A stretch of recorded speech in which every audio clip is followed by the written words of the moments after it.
Welcome to another fun-filled Monday edition of Second City Sports. We're live in the living color right here on Sports Zone Chicago, along with Miss Lakeem McGee, which is she.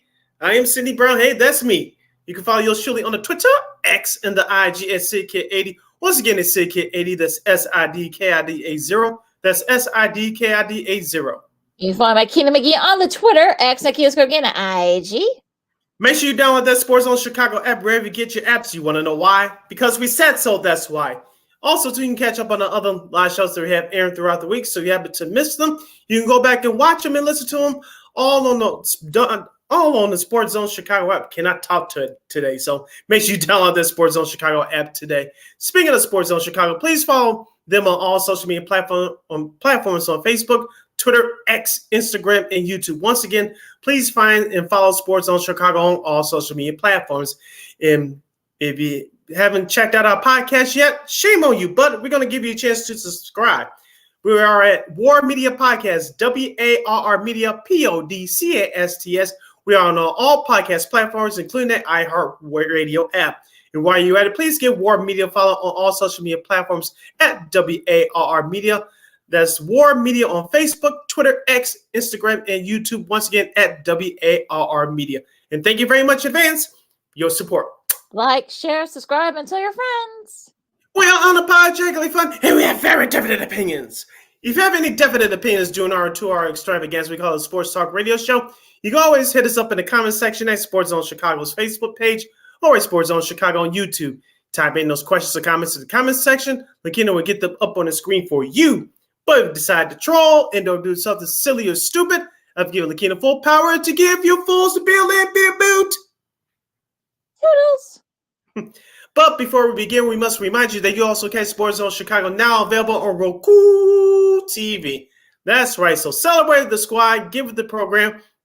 Sports Zone Chicago is now available on Roku TV. If you already have a Roku television, just tap on that sports folder and download that Sports Zone Chicago app. If you do not have a Roku television, but you have some handheld devices laying around, iPhone, iPad, iTouch, your Chromebook, or your PC, just head up the Google Play Store, download that Roku TV app, and access Sports Zone Chicago through that avenue. So no more excuses. Celebrate the squad and get with the program. Sports Zone Chicago is now available on Roku TV. 24 hours a day, 7 days a week, 365 days a year. Live and on demand.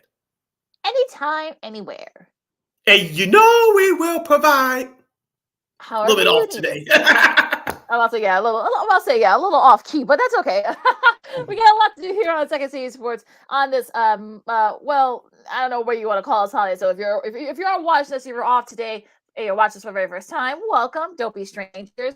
We're going to talk about the rest of the NFL Week 5 slate. We're also going to do Week 6 of college football, some very interesting developments with some teams. And also, too, we get you ready for the hockey season with one of our new friends, Hockey Writers Brooke LoForno. We'll have her on at the bottom of the hour. Of course, we'll recap the Bulls. They look okay, not too bad yesterday against the Milwaukee Bucks. And if, time permitted, old school team Monday, again, time permitted.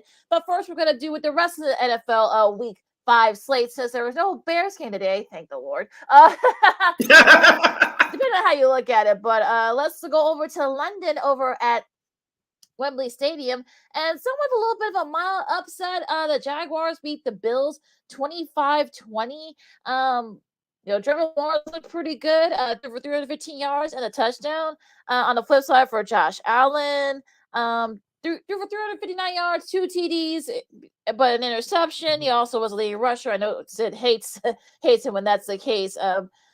But on the flip side, though, Travis Etienne had 136 rushing yards and 2 TDs. So, Sid, a little bit of a surprise here because I watched this game. It was a little bit, maybe the fact that, the Jacksonville was there, through the last 2 weeks, and maybe that played a little bit of a part. But we'll talk about some of the injuries because it looks like the injuries are becoming a big issue for Buffalo. But what do you think about the Jags' performance yesterday?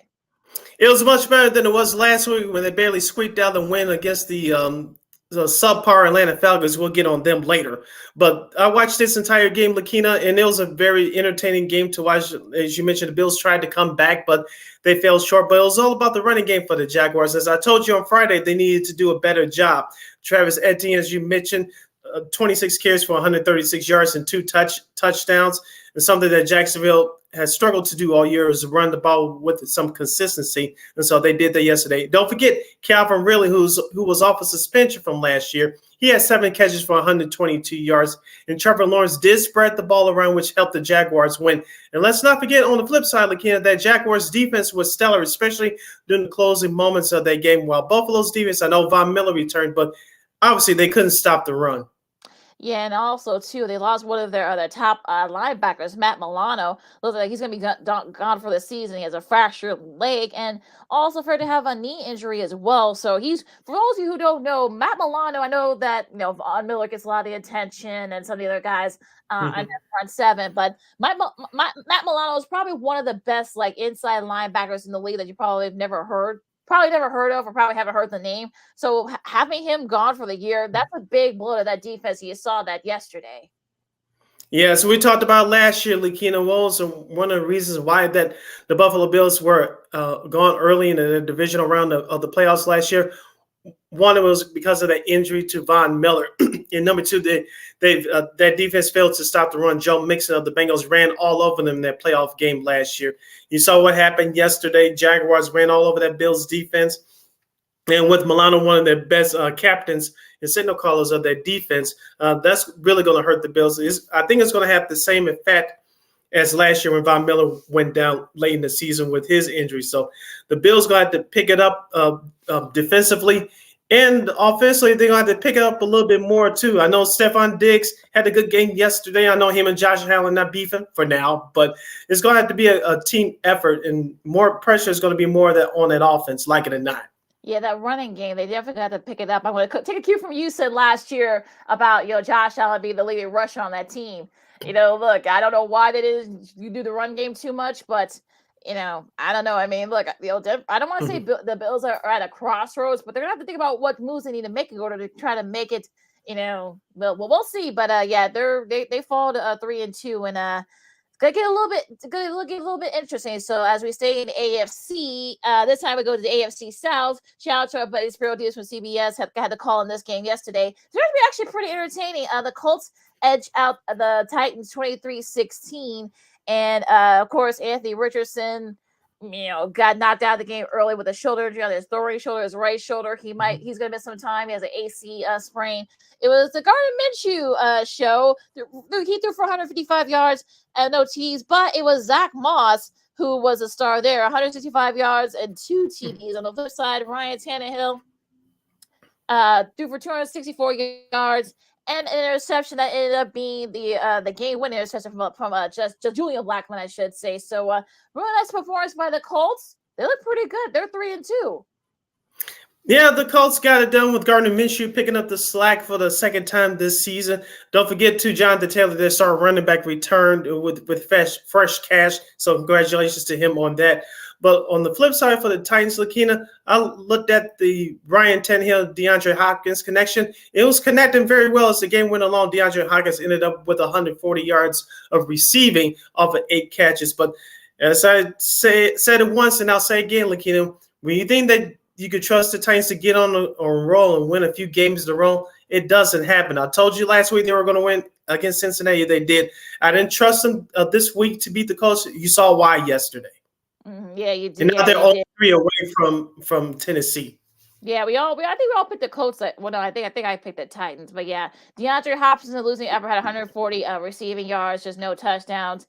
And Derrick Henry only had 43 rushing yards. So the Titans are kind of like one of those teams where you wonder, okay, what are they gonna do? Where are you gonna go? So they're at 2-3. It's still kind of a logjam in the AFC South. So gonna get very interesting there. And that was actually a pretty entertaining game. You guys didn't get a chance to check it out. But one game in the AFC that was not entertaining, 34. Well, yeah, in Foxborough, the Saints shut out the Patriots 34-0. And I think this is easily the worst loss in the Bill Belichick era. I think he hasn't lost as badly since when he was coaching Cleveland. So it's been a minute since he had these kinds of losses.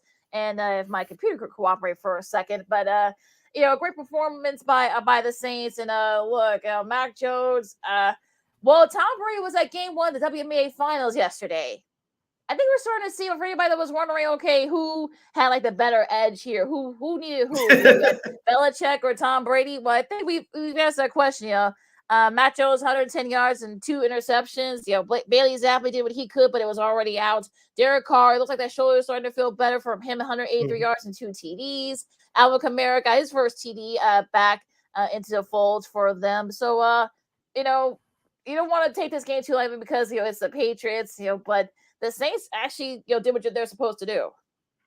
Yeah, as you mentioned, Lakina, the Saints took on that game from the start. They outscored New England in that first half, 21-0, and they continued on their roll in the second half. Lakina, remember Christine, our girl Christine Manigal, who picked the Patriots on Friday? She said that Bill Belichick was upset because of the loss they suffered at Dallas the prior week. I don't know if he caught some of that press conference yesterday. He looked like someone stole his possessions, stole his dog, stole everything, and he doesn't know what to do. I think we posed the question the last couple of weeks: will Bill Belichick, or Bill Belichick, as we call him on this show, will he receive his parting gifts, i.e., his link card and pink slip? I'm not saying that's the way he should go out, but 3 of the 4 losses this year have come within 30 points or more, and so that this has not looked good. I've been caping for this defense the last couple of years. They were young and hungry; they can fly around, but they're not getting it done on either side of the ball. Firing him right now, I don't think it's going to do anything. So you'll have to let the season play out. We'll see how much fight that this team has left, but is Matt Jones going to be the answer past the season? Who knows? Yeah, and that defense. So you thought that maybe they were a young and hungry defense last year. They haven't been, that. Unfortunately, you haven't, seen a lot of those guys that we saw last year. I mean, Miles Bryant, Lawrence Guy Sr. I mean, a lot of Jonathan Jones. I mean, a lot of those guys were actually, were solid. Jabril Peppers. I mean, they actually did last year. A lot of those guys, they're not getting it done, unfortunately. And look, is it a personnel thing? Is it a coaching thing? Is that message kind of getting lost? With Belichick now, is Belichick said, mentally, checked out. I mean, you hope that's not the case, but it's looking that way, and it's unfortunate. But I know he doesn't want to go out like this. But if this keeps up, I mean, it's gonna get a little dicey up in Foxborough. Yeah, I know that fan base is used to winning and used to consistency throughout his tenure there for the last 23, 24 years. But I know time brings on the change for everything and everyone. It may be sooner rather than later for Coach Belichick. Like you say, he's still arguably one of the greatest coaches in league history. But like you say, you don't want him to go out like this. But sometimes things happen like this. It's unfortunate. So we'll see what happens the rest of the season. We're going to take a really quick break here. And, of course, we'll talk about the rest of the NFL Week 5 slate. A couple of interesting upsets, some questionable head scratchers, to say the least. And another dominating performance by probably one of the best teams in the league. Lakina McGee, Sydney Brown, Second City Sports on Sports in Chicago. Khalid Sets and Does for Week 5 coming up right after this. This year, my mom got me the perfect bag for back to school. These colorful binders help me stay organized. These headphones are just what I need for studying. These new sneakers are just what I need for the new year. This jacket is a real must-have. My parents got me the skateboard I wanted. It's pretty cool. These scissors really come in handy in art class. These colored pencils, too. These new socks, they can be a real lifesaver.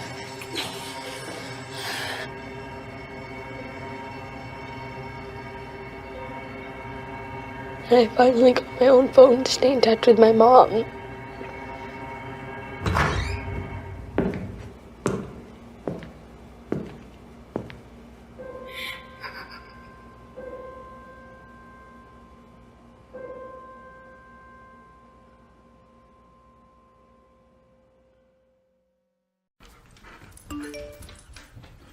Trisha's having a sleepover tonight. Can I go?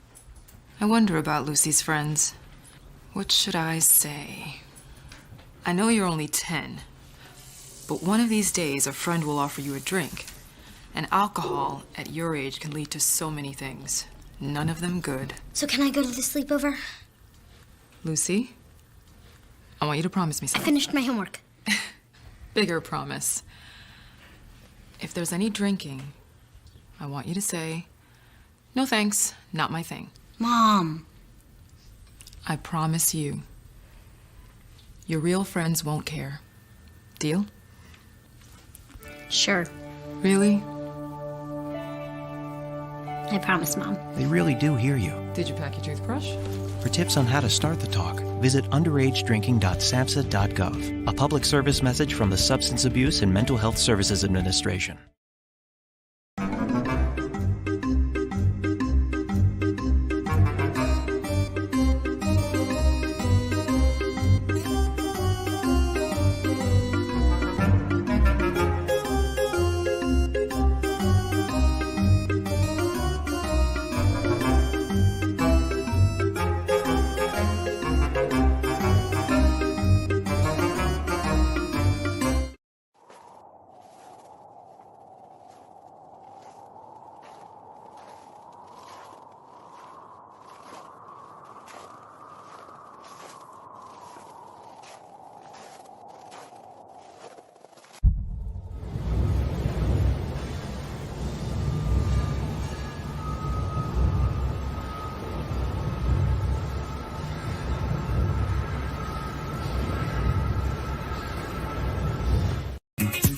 Hey, this is Dr. J, and I listen to Sean and Maya in the morning.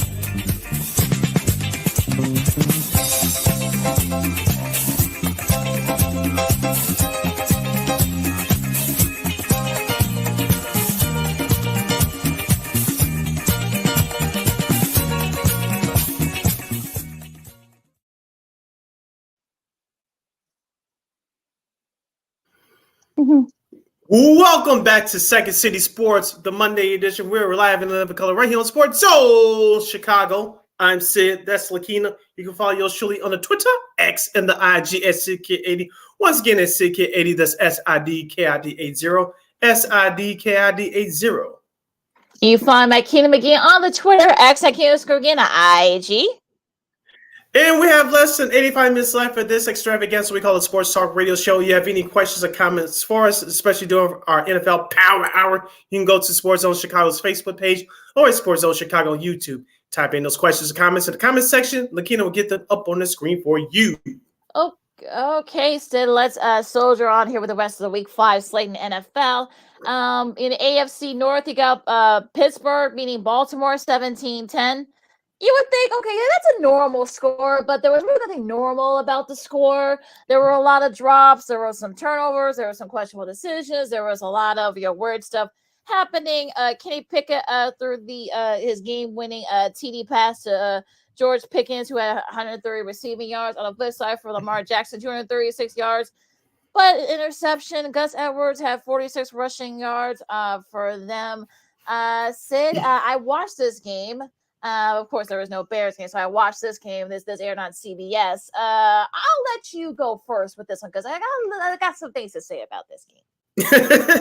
I was flipping back and forth between this game and a couple other early games that were interesting. But what I saw after that first drive, Lakina, with Baltimore, I said to myself, here we go. You take advantage of an injured, battered up Steelers team who were lacking in confidence, but yes, you mentioned they had a lot of drop balls. Zay Flowers, Odell Beckham Jr.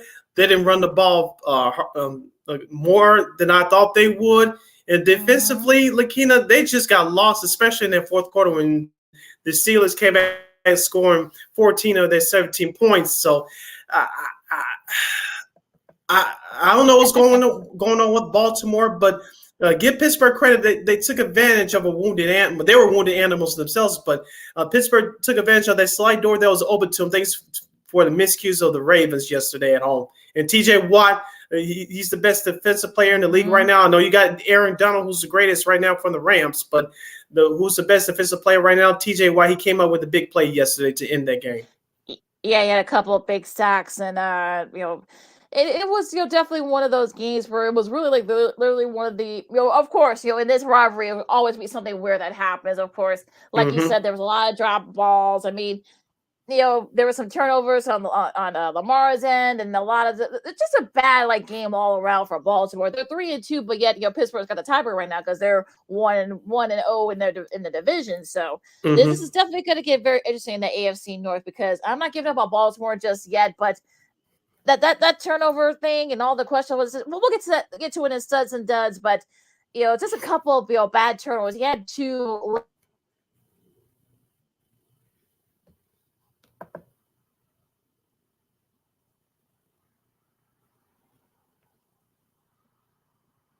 Okay.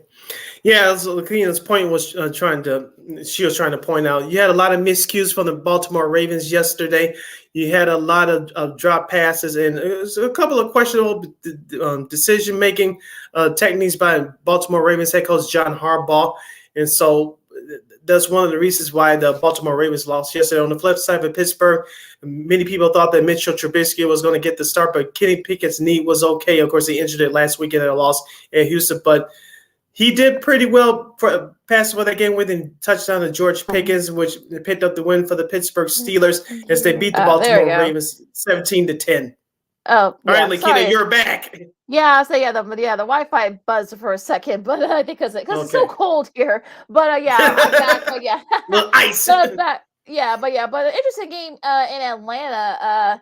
The Falcons edged out the Texas 21-19, and again sort of a solid game. I mean, Atlanta scored 14 points in the fourth quarter. Desmond Ridder threw for 329 yards and a TD. Bijan Robinson had 45 rushing touchdowns. CJ Stroud another solid showing by him. threw for 249 yards and a TD, but they weren't able to get it well. That they try to do what they can, but it was really Atlanta did just enough to win this game. I remember you asked this question about a week or so ago, Lakina. Can the Atlanta Falcons free Kyle Pitts? Well, they did yesterday. He had 7 catches for 87 yards. So hopefully this is a turning point for him and that Atlanta Falcons offense. You mentioned Desmond Ridder. He threw for over 300 yards again. He threw a touchdown pass, but no turnovers. That's the key for the Atlanta Falcons if they want to win the NFC South. But the Texans were leading all the way through the majority of this game, but field goals, they do well for a certain point, but you got to turn those field goals into touchdowns. They did in the fourth quarter, but it just wasn't enough as the Atlanta Falcons did the walk-off thing with a game-winning field goal by Young Ho Koo, 21-19. Still, if you're the Texans, you gotta be feeling pretty good where you're at. You're at 2-3, so you may, like I said, you may give some teams some fits. So we'll see what happens the rest of the way, and hopefully CJ Stroud can keep up his. Again, no turnover so far, so we'll see if he can keep it up. Detroit, no problem with Carolina, 42-24. I mean, I watched this game for a little bit. I mean, to Carolina's credit, they did keep it close for a little bit, but it was just too much Detroit. Jared Goff threw for 230, I should say, 3 TDs. David Montgomery had 109 rushing yards and a touchdown. Craig Reynolds also had a rushing touchdown as well. Josh Reynolds had a touchdown catch. Sam Laporta, if you had him on your fantasy league, he caught 2 of those TDs. On the losing side, though, Adam Thielen got caught another TD pass and 107 receiving yards. Sid, what do you think about this game? Yeah, as you mentioned, Carolina put up a good fight yesterday, but the Lions offense was rolling. As you mentioned, Jared Goff, 4 touchdown passes. Once again, David Montgomery is having a great year. They play the Bears, I believe, the first Sunday in November next month. So, David Montgomery is going to be gearing up for that game, no matter what he says in the media leading up to that game for that week. But this is the same formula that Jared Goff operated under when he was with the Los Angeles Rams. Have a strong running game. Has some comparable wide receivers. Don't turn the football over. Your offense will explode. We saw that a few years ago when they went to the Super Bowl and lost to the New England Patriots. But we're starting to see it here again with the Detroit Lions. And no disrespect, we'll get on Minnesota and Green Bay later. But as many of us suspected or expected, the Detroit Lions are taking advantage of a weak NFC North or Norris division, as Chris Berman of ESPN would say. They're taking advantage of a weak division, and you cannot blame them for that. No, you really can't. I mean, look, look, as we say with the Bears, same thing here. They can't help who's on their schedule. They just got to do what they need to do, and so far they've been doing just that. So I'm sure you're not gonna look ahead to that game against the Bears in a couple of weeks, but I think, look, Detroit, I think they're taking one step at a time, and look, you don't want to look too far ahead. So you're doing what you're supposed to do. So look, they beat Carolina, so you got to give them credit for that. Now, going to South Florida for a second as we get to Miami. They beat the Giants 31-16 to for 308 yards, I should say, 2 TDs, but he threw 2 interceptions, but it was it didn't really lead to too much of anything. Devon Kane again continues to roll. 151 rushing yards and a touchdown. And the interesting stat here, if I could find it, he already has that's his 3rd straight game with 100+ rushing yards and a rushing TD. The only other rookies to do that in the last 35 seasons, Mike Anderson, who did in 2000 with the Broncos, and Barry Sanders, who did in 1989 with the Lions. Wow, you're taking me back with those last 2 names, especially Barry Sanders. Good grief. We both getting old. But Lakina, I did watch the majority of this game via this computer screen yesterday, and the Dolphins took control of this game, in my opinion, late in that second quarter, even with that pick six that Tua Tagovailoa threw. The Dolphins just had all the weapons. The Giants didn't have anything. Daniel Jones did not have a good game. He was benched in the fourth quarter because of an injury. That's what head coach Brian Daboll said yesterday. Okay, that's what happens, so be it. But that Giants defense kept the Giants in it yesterday. As we said on Friday, Lakina, Saquon Barkley's absence is that much more maligned now, because if he was in there, they would score more than 16 points. And let's not, on the flip side for Miami, let's not forget about Tyreek Hill.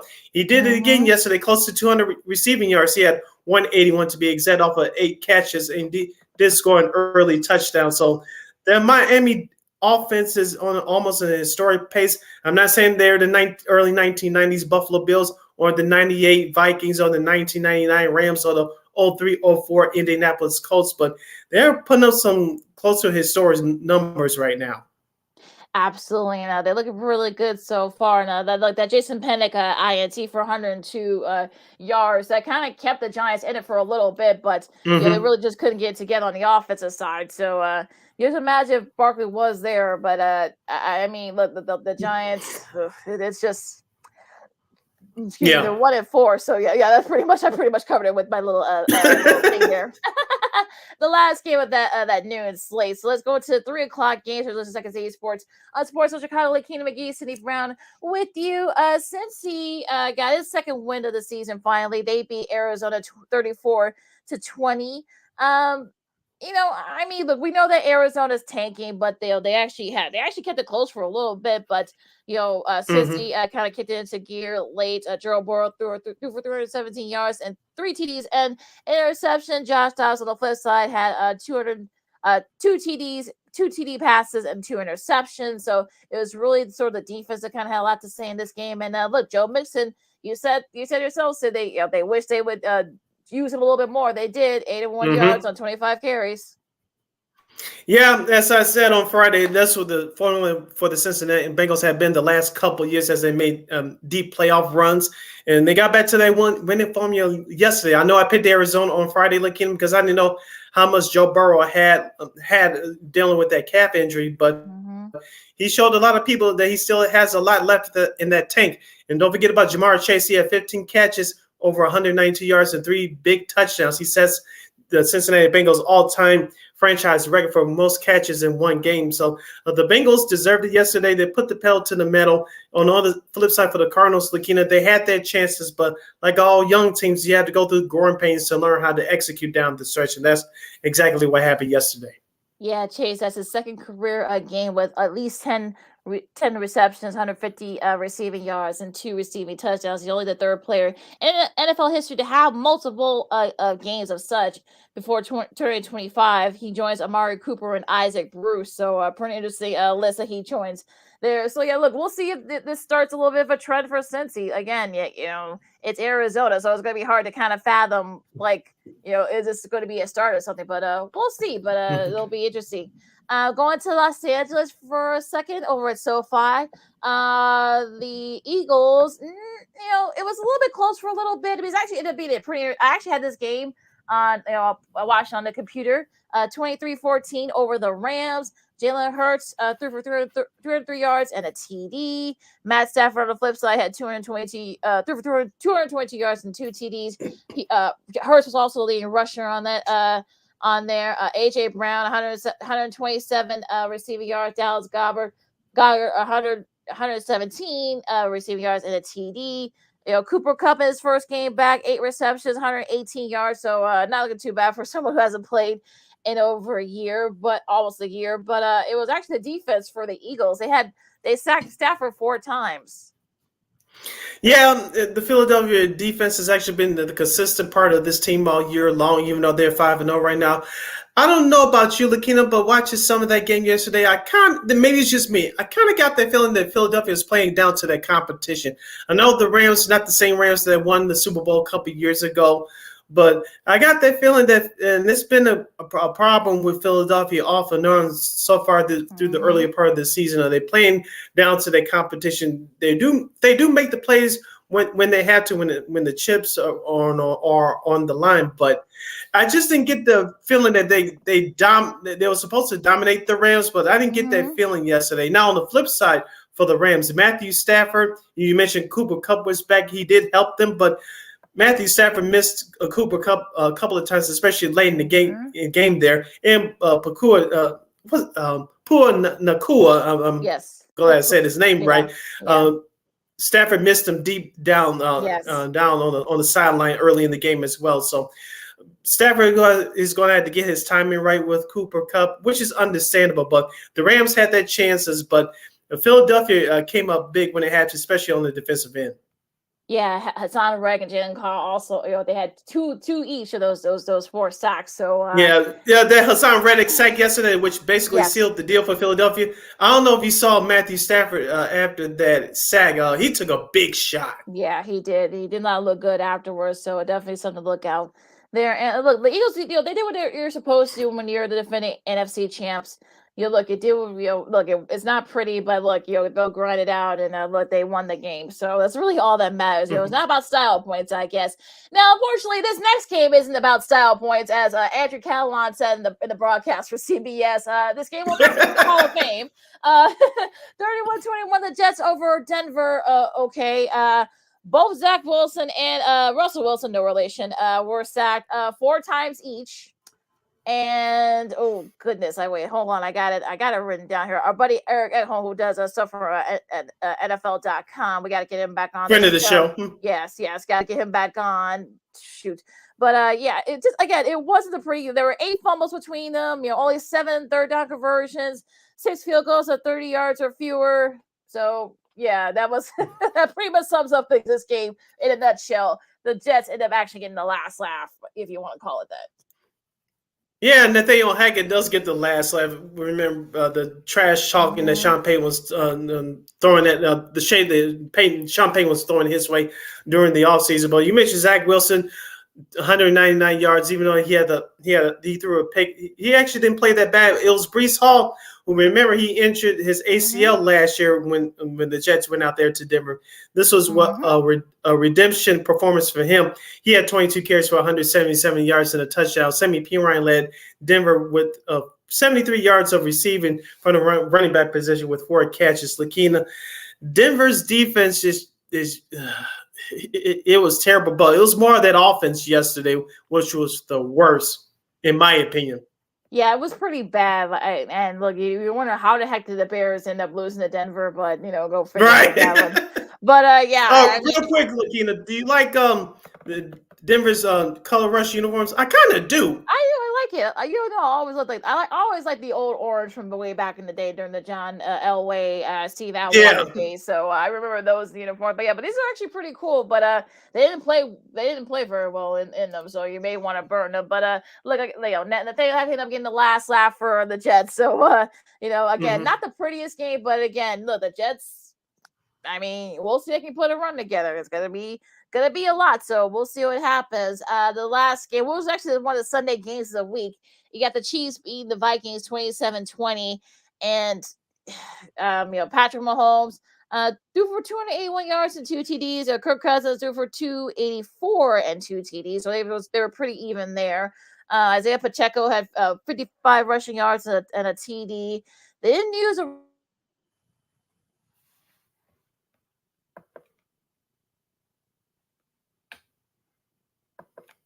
Yeah, Isaiah Pacheco ran the ball hard for the Kansas City Chiefs 16 times for 55 yards. He did have a score. Travis Kelce, who injured his right ankle during the game, he had 10 catches for 67 yards in the score.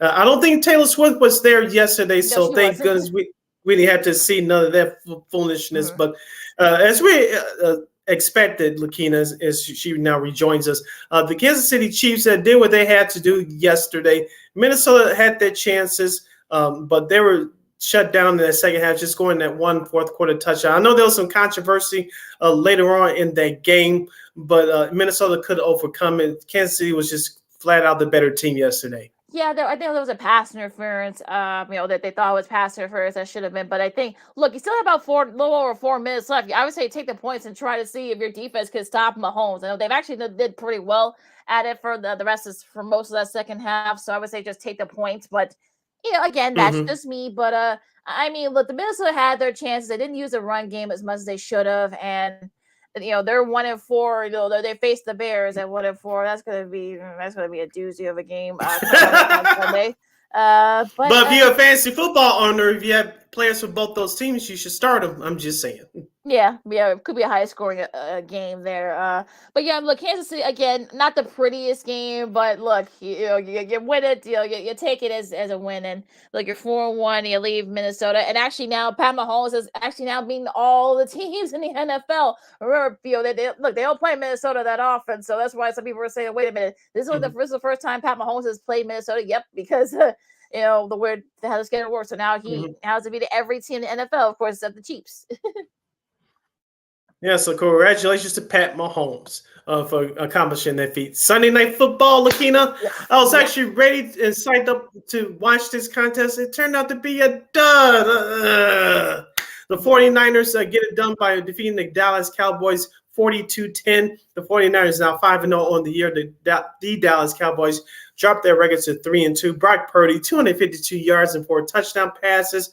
For the 49ers, Jordan Mason ran the ball well for the red and gold 10 times for 69 yards in a late score. George Kittle, 3 catches, 67 yards, and 3 touchdowns. Yeah, it was basically like, good Lord. I was looking forward to watching this game. Like by the second quarter, I was like, okay, yeah, this is a laugher. This is the 8th time Brock Purdy passed for multiple TDs in his first 10 starts. He ties Kurt Warner and Deshaun Watson for accomplishing that feat for the most since 1950. The Cowboys had more points last night than they had in the first 4 games of the season combined. They're the first team since the 1990 Raiders to allow more points in their 5th game of the season than they allowed in the first 4 games combined. And this is actually the worst loss by the Cowboys against the 49ers in that rivalry, 32 points. I think I covered all that. I heard someone say, I think there was this morning, Lakina, I think it was Keyshawn Johnson on Undisputed. I know why I'm watching that program, I don't know. But he said that, I think we said this too on our show, the last couple of shows, that the absence of Trayvon Diggs, the safety, all-pro safety for the Dallas Cowboys, this is where it's going to come to bite the Dallas defense on the backside, because he's very good at what he does, calling all the signal calls for the Dallas Cowboys defense in the secondary. And you saw last night that George Kittle was matched up on Michael Parsons, the Cowboys star sack leader, and Kittle ran by him 3 straight times for those touchdowns. And the 49ers are off and running now. The 49ers defense forced a couple of interceptions from Dak Prescott, and it forced a couple of fumbles as well. So that 49ers defense is actually on a roll right now. The Dallas Cowboys on the flip side offensively shot themselves in the foot, and you can see that against better competition, especially with their injuries mounting, and especially on the defensive side of the ball. The 49ers, they were that much better. And so that's why you saw the final score that you saw last night. And our guy Brandon Schultz asked a question. Nice to see you, Brandon. He said, who's playing this Thursday on Prime Video? It's the Denver Broncos at the Kansas City Chiefs. So Russell Wilson versus Pat Mahomes. So enjoy that one coming up this Thursday. Now, back to wrap up this game from last night. The 49ers, they showed you why they're the best team in the NFC, perhaps the best team in the National Football League next to Kansas City Chiefs. And they have it going on offensively with Brock Purdy, as Lakina just mentioned. He hasn't lost a regular season game in 2 years. This is his second year in the league, and he's not asked to do a lot for Kyle Shanahan, the head coach of the 49ers. He's not asking him in terms of Brock Purdy to do too much. They run the ball hard with Christian McCaffrey. Even though he had the fumble, he still had a nice performance last night. And that Dallas defense, they took one in the chin, and can they recover in time to make the playoffs? I'm not sure, but as we say all the time, the NFL season is a week-to-week league. Now, what were you talking about here? I did my disappearing act again. Let's talk about the Trayvon Diggs' absence. Of course, we talked about on the show the last couple of weeks against better teams. His injury, of course, he's out for the year with a torn ACL. This is going to hurt the Dallas Cowboys defense, especially in the secondary. You saw that last night. George Kittle took advantage of Micah Parsons on all three of his touchdown catches. And Dak Prescott, both those interceptions he threw last night, it was uncalled for. Yeah, I believe he didn't do that. Dallas may have had a crack to get back in the game, but Dak Prescott forces the issue one too many times, and that's what happened last night.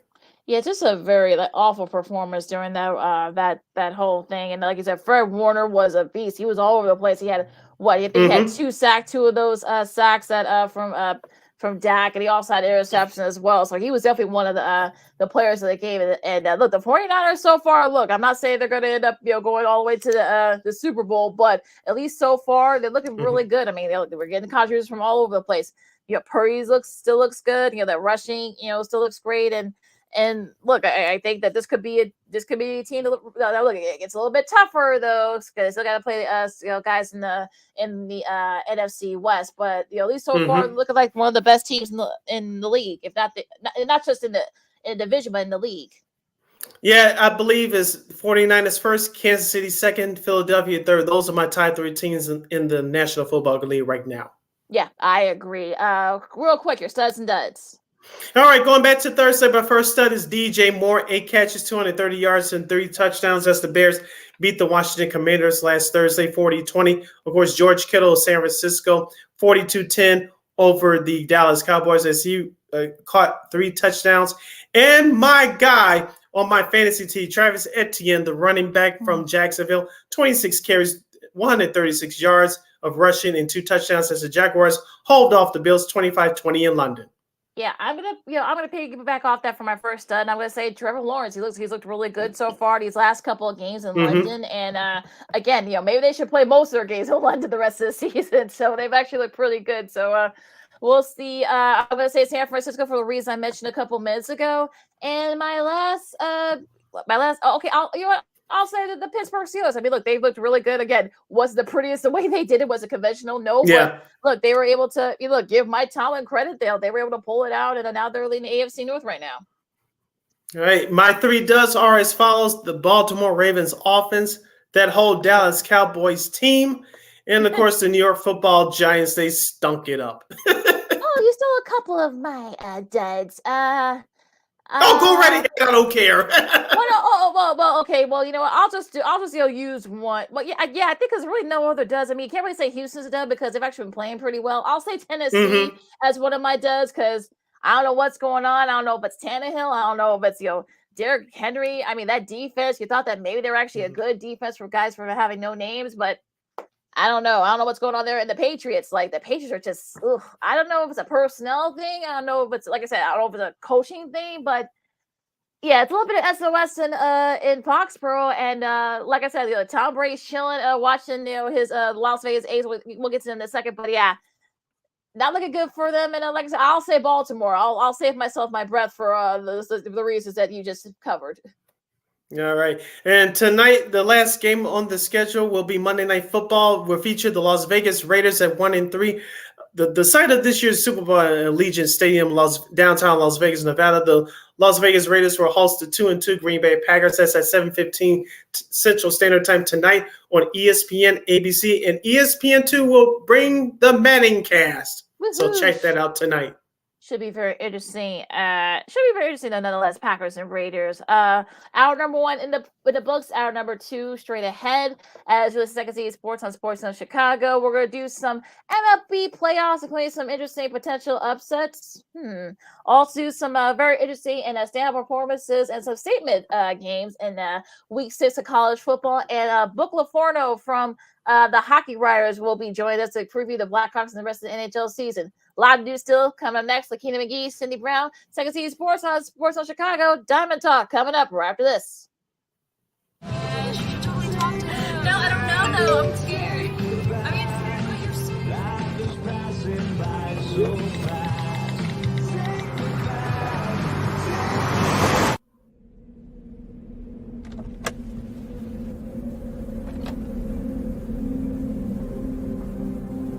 Do you know that you're in my lane? No, not at all. Are you not paying attention? Are you texting? I was just checking in with my mom. I was telling her that I thought we'd be home by 6. It's okay. There's enough time. Just pay attention. I'm not even halfway through my text. There's no way. I'm not even going to look up. My babies are in the car. You have to pay attention. It's just supposed to be a quick text. I'm so sorry.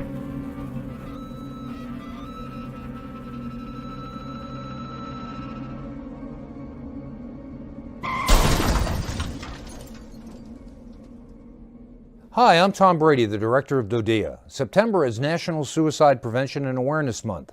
The simple act of reaching out and caring for those in our communities is something we all can do. Just being there for someone you care about can be a tremendous first step in getting them access to confidential resources and support that they need. It only takes one person and one small act and 1 minute to make a difference. Let's make a difference.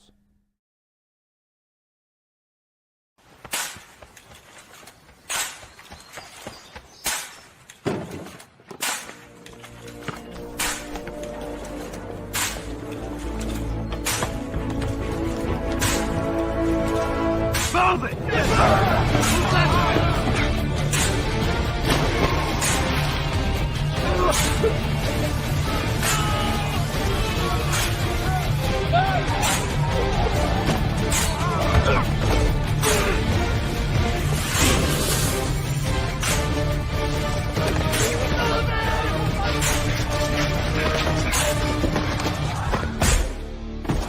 Many will hear the calling.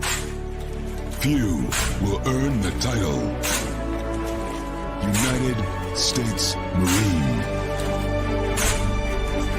The few, the proud, the Marines.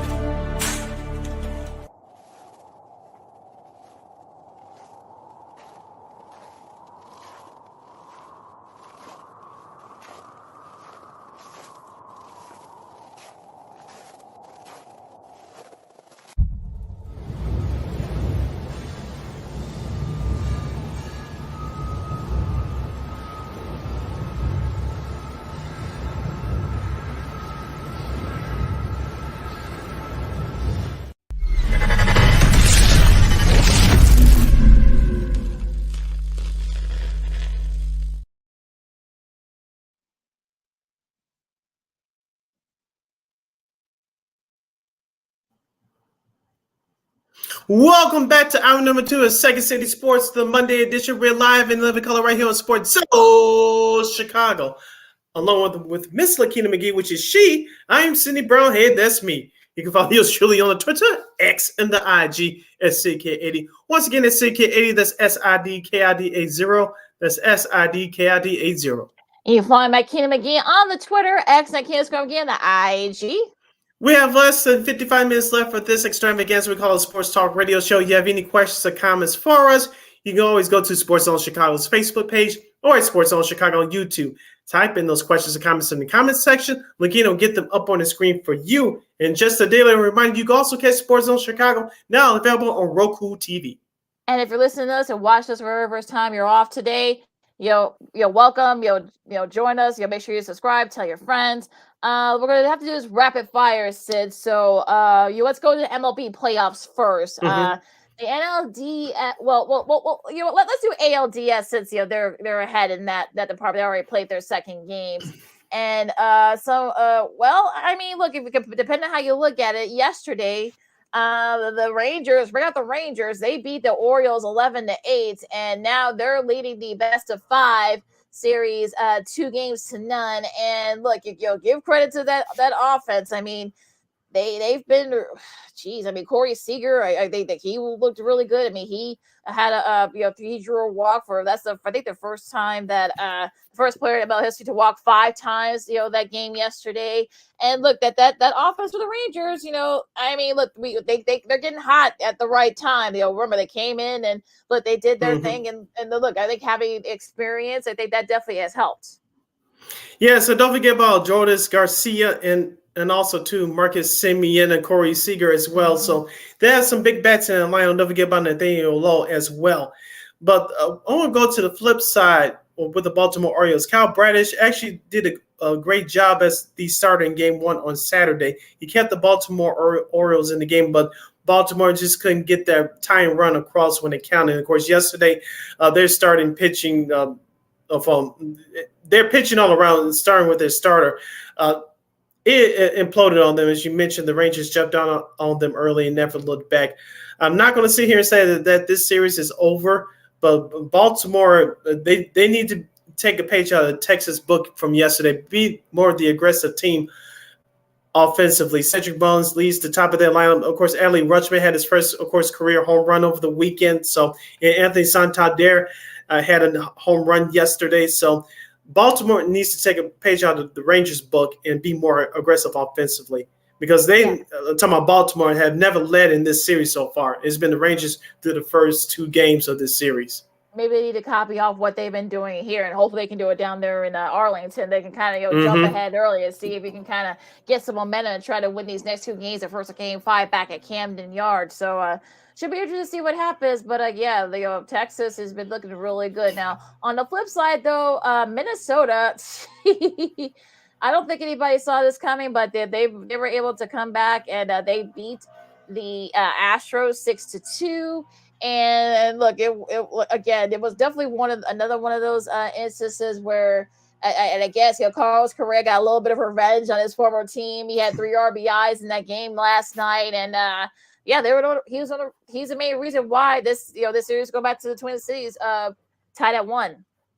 Yeah, Framber Valdez did not have a great start for the Houston Astros last night, but he did settle down as the game went on. But the Minnesota Twins, they were down big in Game 1, came back towards the end of Game 1, but they fell short. But they carried that momentum, as many people expected, into last night's Game 2, and that's why they got the victory on the road. Can Houston win this series? Sure, but I think the Astros, being the defending world champs and having a lot of those veterans with a whole lot of pride on that side of the locker room, they're going to come out of Minnesota, in my opinion, with at least one victory. They have to if they want to stay alive in this series. So I think it's going to be a split in these next 2 games. The Astros, even though they've gone through injuries and inconsistencies with their starting pitching, they're still too damn good, especially offensively, to play like that. To give Minnesota credit last night, as I mentioned, they carried the momentum from Saturday night's loss in Game 1 and delivered in Game 2. But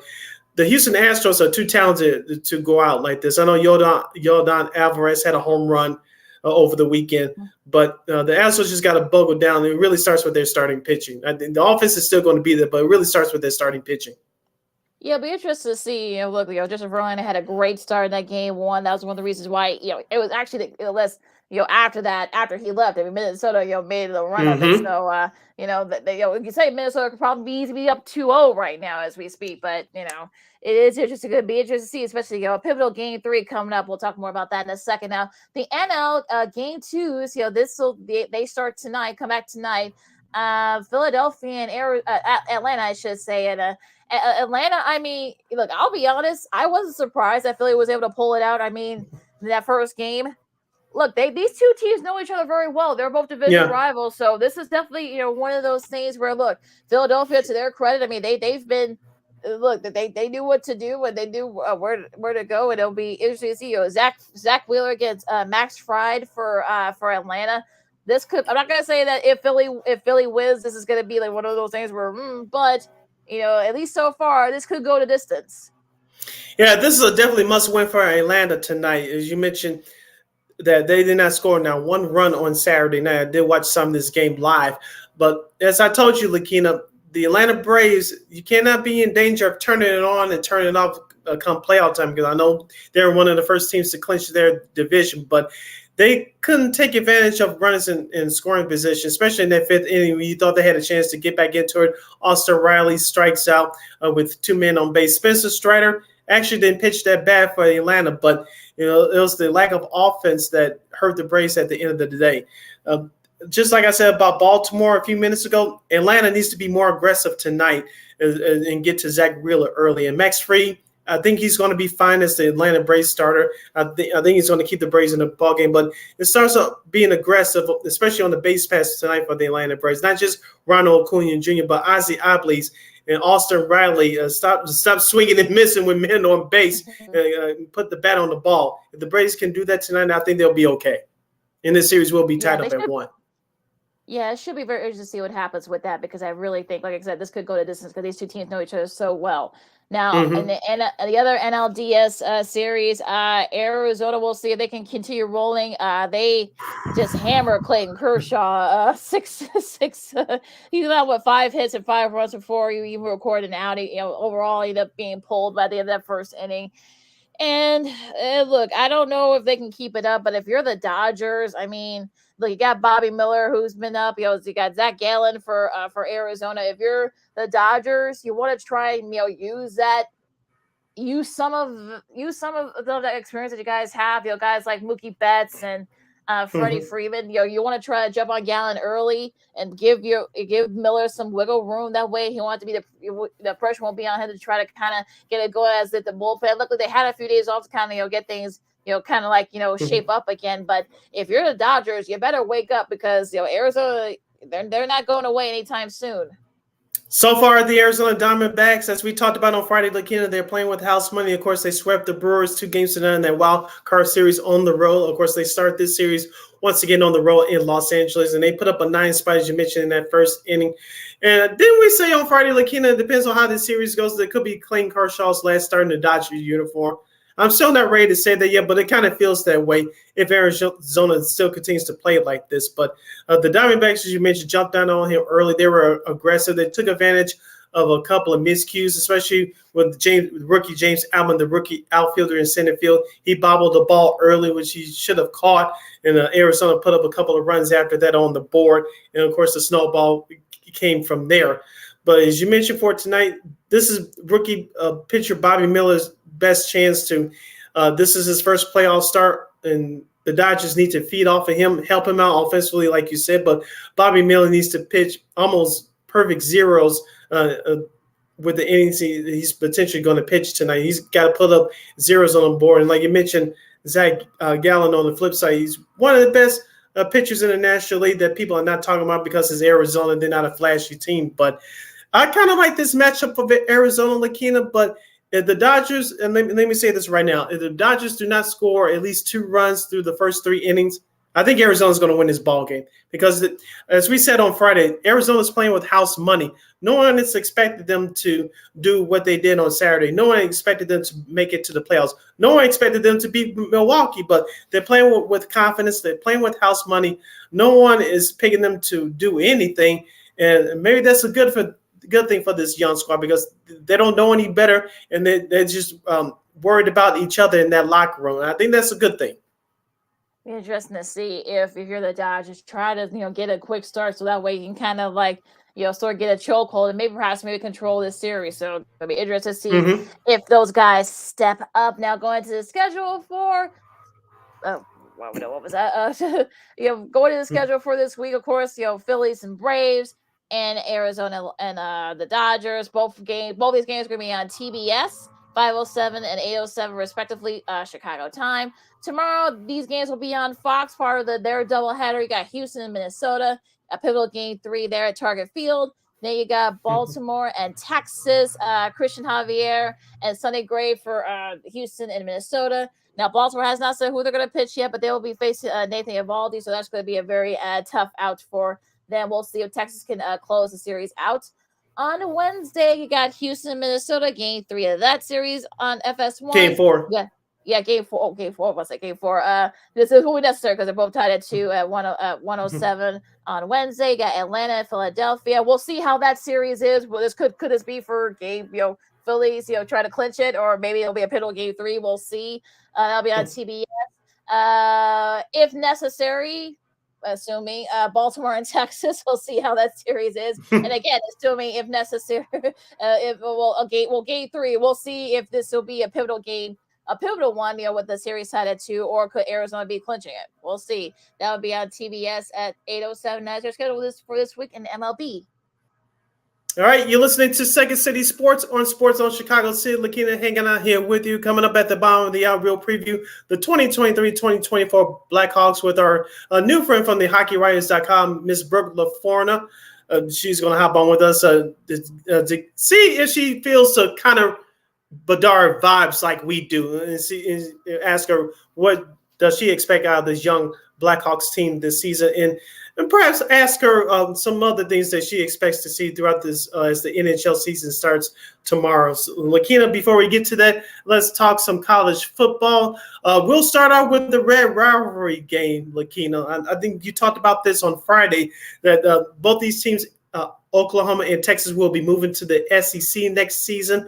Hopefully their rivalry will still be going on strong, but it's going to be tough because you have better competition in the SEC. But this came down to the team who had the ball last, Lakina. It was Oklahoma State, and their quarterback, he ran rush all over that Texas defense, pulling out a close win. Yeah, Dylan Gabriel, 285 yards and a touchdown. Also 113 rushing yards and a touchdown. Of course, Tawani Walker had 46 rushing yards for OU. And, of course, Jaleel Farouk had 130 yards receiving. On the flip side for Texas, he had Quentin Ewers, 346 yards and a touchdown, but also he had 2 interceptions. Jonathan Brooks, 129 yards, rushing yards and a TD. Jordan Withington, of course, 115 yards for on the losing end for Texas. I mean, look, I think Dylan Gabriel's kind of give you a reason why maybe his name should be in the Heisman race. And look, you saw what happened last year, 49 nothing. I think Gabriel got hurt in that game, and of course, things kind of went sort of fell off the rails for Oklahoma after that. Different time this year, 34-30. Look, these two teams could be facing each other again for the Big 12 title coming up in December. A lot of season left still to go, but this is another classic Red River rivalry game. Unmute, so you're on mute. Sorry about there we go. What were you saying? Can you hear me now? Yeah, I can hear you now. Okay, yeah, my apologies, folks. But remember I said last week that I thought Texas was the number 1 team in the country. I have a new number 1 team in the country. I'll give you my answer on that in just a moment. But the Texas Longhorns defense, they got shredded, as you mentioned, by Daniel Gabriel. And not only that he threw the ball down the field a lot, but he ran the ball too, especially the first couple of drives of the ball game for the Sooners. And the Texas, you can tell they were nervous when they came out on their first 2 offensive possessions. It resulted, both those possessions resulted in turnovers, and Oklahoma turned into 7 early points. And you could tell that Texas, they were trying to play catch up throughout that game. They took the lead late, but their defense, I don't know if it was fatigue or just Oklahoma just had their number that day, in which they did, but maybe it was a combination of the two. Oklahoma got the best of them at the end. I still believe that Texas is a good team, but the defense really took one on the chin. Yeah, Dylan Gabriel basically shredded that Texas defense. But like I said, look, these two teams could be playing again in a couple of months. So we'll see what happens there. Ohio State pulled away from Tulia and Maryland 37-17. They kept it close for a little bit. I'm talking about Maryland, but there was a couple of turnovers by Tulia Tagovailoa, and also Kyle McCord 320 passing yards and 2 TDs. Marvin Harrison Jr. had 163 receiving yards and a TD. So very nice showing there by Ohio State, doing what you're supposed to against a team at home, though it's a little bit scrappy. Yeah, the Buckeyes spotted Maryland early 10-0 lead. Ohio State came back and scored a couple of touchdowns to end the first half and to begin the second half. Marvin Harrison Jr., as you mentioned, hopefully a future Chicago Bear. He had 8 catches with a touchdown, 163 yards. But it's all about the Ohio State defense. I know not too many people talk about it, but they really got after it in that second half, caused a couple more turnovers, and which really gave the Ohio State Buckeyes that much more confidence on the offensive end. Georgia, no trouble with Kentucky. Carson Beck threw for 389 yards, and some people thought that this was going to be a tough one for Georgia, but they had other ideas. Beck threw for 4 TDs, and look, that defense, it kept Ray Davis at bay, only 59 rushing yards. So and 173 yards total for the Georgia rushing attack. They had pretty much everybody there, including Beck himself. So hey, look, I think Georgia's saying, hey, look, we're not giving up the number 1 ranking just yet. Yeah, even though I don't have them as my number 1 team in the country, they did what they had to do. They put Kentucky away early. Kentucky had a couple of bad penalties early, which took them out of the game. They shut down Ray Davis from Kentucky. He only had 15 carries for 59 yards as Kentucky trailed throughout the entire game. They gave up 34 first-half points. That's not going to get it done. But a shout-out to Brock Bowers for the University of Georgia, that big stud tight end. He had 7 catches for 132 yards in the score. Big showing there. Michigan took care of business against Minnesota. Florida State also. That's my new number 1 team in the country. Yeah, I told you. Look, Michigan. They got it all set right now. Look, they're playing a little of these tougher schedules. They got another tough one coming up on Saturday. So we'll see. We'll talk more about that on Friday. Florida State took care of business against Vatech. USC, Arizona. Child. Good Lord. 43-41 over Arizona, triple overtime. That USC defense, Jesus, okay. They're not gonna look. Let's just say they're not gonna win. They're not gonna go to a playoff nor win the Pac-12 with that defense. So we'll just like last year. I'm just saying, sounds like the same script to me. Yeah, Big Ten, they actually play defense. So But look, I know our girl Christine Manica isn't very happy about this. Her Notre Dame Fighting Irish lose to Louisville 33-20, and look, I think this is the first big test. Jack Plummer threw for 145 yards and 1 TD, but it was Jahar Jordan had 143 rushing yards and 2 TDs. Sam Hartman had 3 interceptions, and if you remember last year when he was at Wake Forest, they had 4 interceptions. I think that he was like 4 times, had 3 interceptions. So, Louisville, this is another top 10 team. They defeated back-to-back season for the first time in their program history. Sort of a similar thing. Hartman has 10 turnovers in 17 games. 2 of those games were against against Louisville. So, but yeah, I'm sure that snaps Notre Dame's 30-game regular season win streak versus ACC too. Yeah, and shout out to Jamari Thrash of Louisville as well. He had a big game, 8 catches for 75 yards and a big score. Louisville, they took it to the woodshed with Notre Dame in the second half, scoring 26 points in the second half to come away with that victory. I thought that Louisville would have a chance, Lakina. Well, like you said, they took advantage of the 3 turnovers that Sam Hartman threw for Notre Dame, and so they converted them into points. That's what it's all about. If you want to pull off a victory against a big program in your own backyard.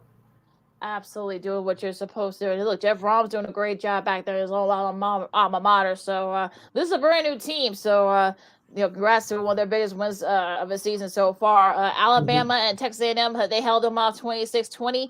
Starting to kind of figure things out for Alabama. So look, we'll see if they can kind of like get it going. I know that A&M had a couple of chances too late, but they weren't able to pull it off. So, look, we'll see if Alabama has figured it out. Yeah, Mr. Monroe for Alabama, their star quarterback Jalen Monroe had 321 yards passing, 3 touchdowns in the pick. It looks like he's starting to figure things out. He struggled the first couple of weeks when Nick Saban gave him the keys to the car. All you ask him to do is not to wreck the car. Just don't strip the gears. Just keep it on cruise control. Don't turn the football over because Alabama has a strong running game and they have a strong defense. As long as you do those three things, Alabama will win. As we talked about all year long, is this one of their strongest teams on paper that's going to jump out at you? No, but they're doing what they have to do to keep on winning. UCLA, probably Chip Kelly's biggest win since becoming coach of UCLA. They beat Washington State, giving their first loss this season, 25-27. Cam Ward, they threw 2 interceptions. I think there were like four turnovers in total. That UCLA defense. Dante Moore had threw for 209 yards. Had two interceptions himself, but he did have a touchdown, and also Carson Steele had 140 rushing yards. For them, couldn't get the rushing game going. They couldn't get their offense going. They did, but it was too late. So big win for the Bruins. Yeah, shout out Chip Kelly. Now the Bruins improved their record to 4-1 on the year. Washington State, which ranked number 13, they had their first loss of the season. I want to get to this next game quickly. I know we're trying to breeze through this, but number 14, North Carolina, they destroyed Syracuse 40-7. Drake May. He's in my top 3 for the Heisman candidacy. He had 442 yards passing along with 3 touchdowns. And Nate McCollum for the Tar Heels has 7 catches for 135 yards. Having Tez Walker back, I think he had like 180 some yards, receiving yards his first game back. So having him back will definitely help Drake May and pad his stats. So look, they can get it going here. I mean, we'll see what happens. Oregon State, no trouble with Cal. Ole Miss, it was kind of back and forth, but they pulled away from Arkansas. Miami, yeah. Oh, they choked. Yeah. Along with their quarterback, too, Van Dyke. Oh, good grief. Yeah. They have no way to lose. They had the game in hand. They had Georgia Tech, no timeouts left. They took a knee. They said to rush it, and then Georgia Tech, their credit, forced a fumble. A couple plays later, they scored a touchdown, and Mario Cristobal. Yeah, you're gonna. He said this morning. If you heard some radio stuff in South Beach, but he's got to eat this one. Hopefully this does demoralize him, but it's gonna be. Oh gosh. Yeah, it was tough. I did watch some of that game. Looking in that first half, Georgia Tech they were playing their hearts out, and Miami was really shooting itself in the foot, as I mentioned, with Van Dyke with his 3 interceptions on the night. That defense was really getting after it, and when you let young teams like that have no business hang around, stuff like this happens. Yeah, no excuse after coming off a bye. So Miami, they're gonna have to eat this one. Hopefully, that's going to bite them in the butt after going to ACC.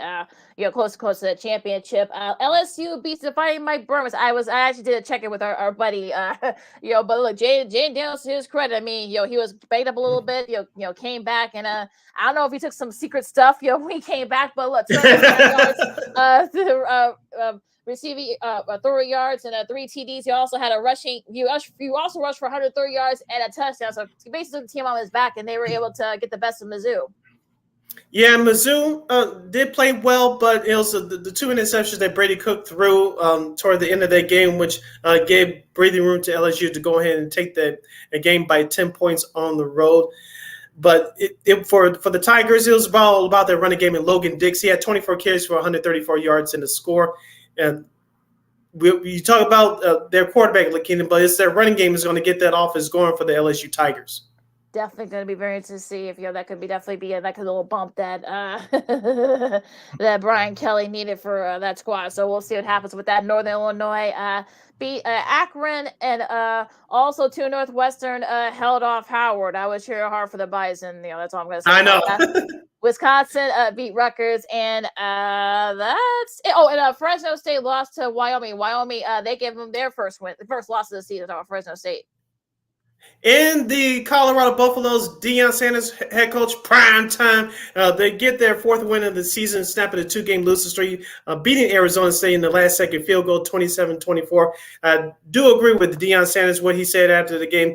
Colorado played like crap. I watched that whole game in its entirety. They did play like crap. But the Arizona State Sun Devils, their defensive line, that's what kept that team in the ball game. Look what happened against USC. I mean, look, no one thought. Look, the Arizona State defense. They're playing with house money. They're not going to a bowl game, so look, they're going to be giving the rest of the Pac-12 a lot of fits. So great matches coming up in the Pac-12, but we'll talk about that on Friday. As we got our new girl, Brooke LoForno from the Hockey Writers to preview the Blackhawks and also the rest of the NHL. We'll see if Mr. Connor Bedard, what's his ceiling is for this season, and a whole lot more. Lakina McGee, Sydney Brown, Second City Sports on Chicago. We talk pucks coming up right after this. No, I don't know though. I'm scared. I mean, you're so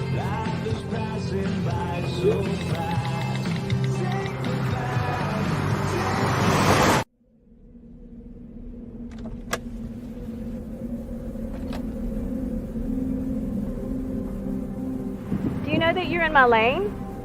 No, not at all. Are you not paying attention? Are you texting? I was just checking in with my mom. I was telling her that I thought we'd be home by 6. It's okay. There's enough time. Just pay attention. I'm not even halfway through my text. There's no way. I'm not even going to look up. My babies are in the car. You have to pay attention. It's just supposed to be a quick text. I'm so sorry.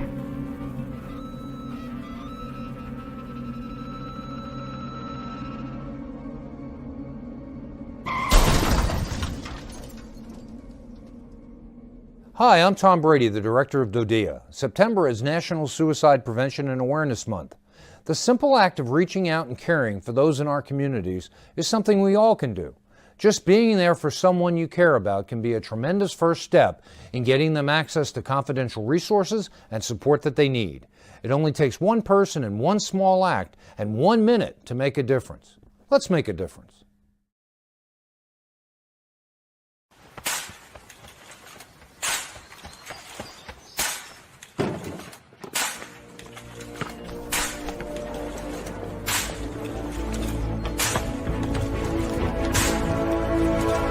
Move it!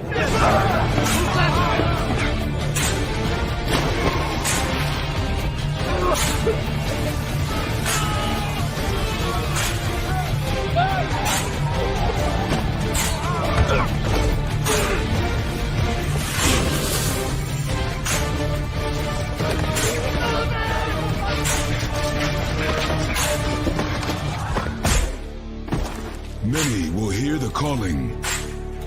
Few will earn the title. United States Marine. The few, the proud, the Marines.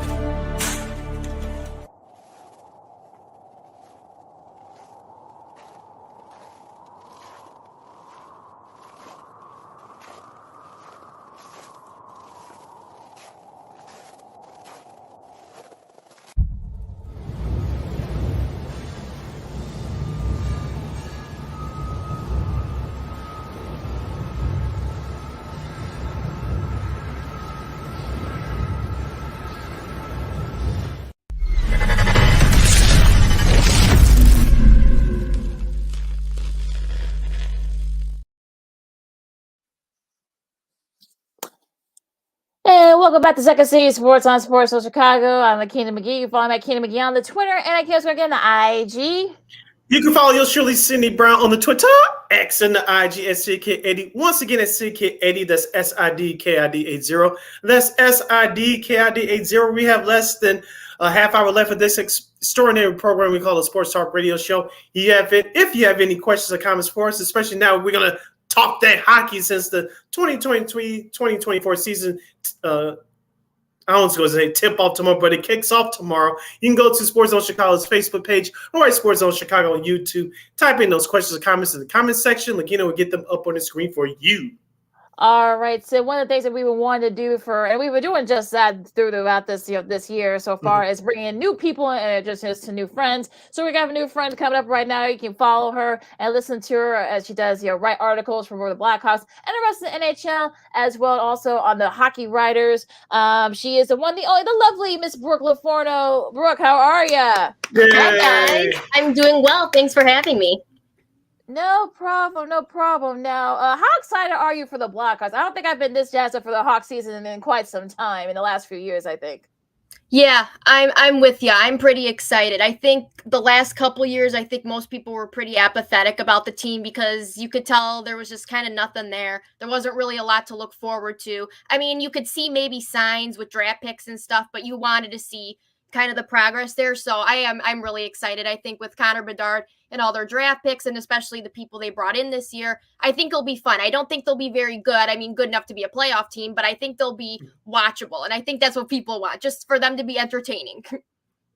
Yeah, to go forward, we must go back, Brooke. Where were you when when that big announcement was posted that Connor Bedard first of all, when the Blackhawks was announced that the Blackhawks would get the #1 pick, and where were you when Connor Bedard was officially named a Blackhawk in that 2023 NHL draft? I was actually in my living room during the draft lottery, and what's funny was I was pretty convinced that they would probably get 4th or 5th. I think that's where their odds were. So I really wasn't expecting much. And then I think it was just a bunch of like when they were like, and the Blackhawks won the draft lottery. It was like, oh my gosh, it was like insane. I will probably never forget that night. It was just so much fun. And then same thing when the Blackhawks drafted him. I was watching it from my living room, and I think we were all just waiting for them to say, oh, the Blackhawks select Connor Bedard. So that was, I think both nights were really, really fun. I think as a writer or even as a fan of the team, and those are just things you just will remember for, I think, forever. Yeah, and he seems like a very engaging young man, kind of like, very even keel. I mean, I think, when someone walked on the Indian head in the locker room, he kind of gave you people saw it. I'm sure you all saw it. You kind of gave like a weird look. I'd be like, you really do, you're doing that. So he's learning pretty quick. You're kind of the ropes of how they do things down there. So what do you think his ceiling is? I mean, I know again there's going to be a lot of pressure on him. He's going to be on national television tomorrow. So what do you think? I think he seems like kind of got to handle all the attention that's being thrown at him. So I'm kind of like on the side of like, I'm not expecting him to come out and score 100 points in his first season. Like, I think some expectations for him are way too like out there, maybe too much pressure even for him, even though he's fantastic. But I think I said on one of my shows that I thought that like a Matty Beniers ceiling being like 57 points was at least max. I think, of course, he's capable of way more, but I could see him hitting probably that 57, close to 60, and like I said, probably even higher. But like I said, with him, I'd be happy if he finished the season even with 5 points. I really wouldn't care. I'd just be happy to watch him. I'm just, like I said, I think his ceiling is really high, but like I said, I'm just looking forward to watching him, no matter what that looks like. With a star like a potential superstar like Connor Bedard, you have to surround yourself with the veterans. I know many Blackhawks fans are upset that they brought in Corey Perry, of course, from the Tampa Bay Lightning, of course, his days from the Anaheim Ducks. Of course, they brought in Taylor Hall as well. Talk to us about the importance of those two veterans getting Mr. Bedard set for a routine to play in the NHL. I think they're super important. I think they talk even in the NHL just in general about how important veterans are. And I think a lot of people sometimes even like with the Blackhawks and all their exciting prospects, people are like, I really want to see the prospects, and that's fine. But for right now, obviously you can see how important the veterans are. I think even Taylor Hall, I think is super important. He's a former #1 overall pick. He understands Connor Bedard. He understands the pressure. He knows kind of what's going on. And obviously he's a former MVP, knows the game very well, very good player. Everyone really loves to play with him. They seem like they really enjoy playing together. Same with Corey Perry. He's beloved everywhere he's been, I think, so far, even though as a Blackhawks fan, I think some Blackhawk fans probably didn't like him very much when he was on Anaheim there. But I mean, his resume speaks for itself. The players love him, players respect him, and he's been one of probably their most productive players even in the preseason. So, I say I really like their veteran presence this year, even with Tyler Johnson and Nick Foligno and Jason Dickinson. I think they got a really kind of solid core for this year. So Connor Bedard will have a lot to learn from and a lot of people to lean on too. What about head coach Luke Richardson? I mean, we saw some of the fights that he got into back in the day. He was definitely a bruiser, but actually been pretty solid, especially from the place that they were a couple of years ago. He's been kind of like the guy that's sort of like keeping everything kind of like in check. How do you think he's gonna be coaching someone like Bedard? Actually, this whole team all together, can they try to at least have like the groundwork to make that next step? Yeah, I'm a big fan of Luke Richardson. I didn't know what to think when they first hired him. But I didn't really know much about him, to be fair. But I really do like what he's done so far with the team. Obviously you could tell the players play hard for him. Even last year they were not good, but they were competitive most nights, and that's what you want to see even from a team that struggles. And I think Patrick Kane kind of described him as like he never gets too high or too low. Like he's pretty even keeled, and obviously I think the players respond well to that. And even with Connor Bedard, I think like he had mentioned something about like I want to make sure Connor Bedard's having fun. Like Connor Bedard takes the game very seriously and he's very passionate and he wants to do well, but he wants to make sure he's also having fun. So I do think I really like his influence a lot, and I think that will be really important to this team going forward. I don't know, in my mind, I don't know if they're going to keep Luke Richardson when they're actually Stanley Cup contenders. I have no clue what they're going to do, or if he's just more of a development coach for right now to kind of get that team to the next level. But for right now, I think he's doing a great job. And I think, like I said, this year especially will be really important to the team. We're hanging out with Brooke LoForno. She's the Blackhawks writer from the HockeyWriters.com. On the Monday edition of Second City Sports on Sports Zone Chicago. City Keenan hanging out here with you, previewing the upcoming 2023-2024 season for our Chicago Blackhawks. Brooke, let's focus on some of the other young guys besides Connor Bedard who could potentially make an impact this season. You have Boris Tkachuk, Lucas Reichel has been making very much a positive noise throughout the preseason, and Mackenzie Entwistle as well. Talk about those three gentlemen, and what do you expect from them this season? Lucas Reichel, I'm just really excited about his potential. I think he kind of started out a little bit slow once he got recalled from once he got recalled from the Rockford Ice Hogs last year. He was really kind of just wasn't as consistent. Then he really got consistent towards the end of the year and really, I think, showed out. And then this year, especially now that they moved him to center, I already think he's going to have a great offensive year. And now that they moved him to center, that's a little more pressure on his plate, but I'm really excited to see how he does. He did pretty well in the role during the preseason, so I'm really excited. I think he is definitely one to watch. I think he's going to have a fantastic year, especially on the second line, which I think is where he'll mostly be. So, yeah, definitely look out for him. And Mackenzie Entwistle, I am so proud of him. I'm so proud of Mackenzie Entwistle because I didn't really have expectations for him going into training camp. I didn't know if he'd make the team, if I'm being completely honest with you, just because of the numbers game. But he's done, I think, just spectacular. He's been scoring goals in the preseason, and he's probably been one of their best forwards in my mind, or from what I've seen. So I think he's definitely earned the right to be on the team this year. So I'm really excited to see how he does because, like I said, he's earned it. He looks like a different player, and he's still really young. So I'm really happy for him, and I'm a big fan of him. I think he's a great guy. And Boris Tkachuk, he's, in my mind, he's kind of just he's more just of a depth forward. I don't really see him hitting a high ceiling. He kind of just was what he was. He had a good end of the season last year, found a scoring touch on the third line, but overall, I think he and Entwistle probably could kind of switch off. I don't think he'll be an everyday player, but of course, probably one to watch too, as he'll be someone kind of fighting for ice time during the season. What about Seth Jones? I know that he got that big money. He's been kind of up and down. So what do you think his season will be this year? So his first season with the Blackhawks, he had over 50 points, and then last year he was in the 30-point range. So he kind of dipped.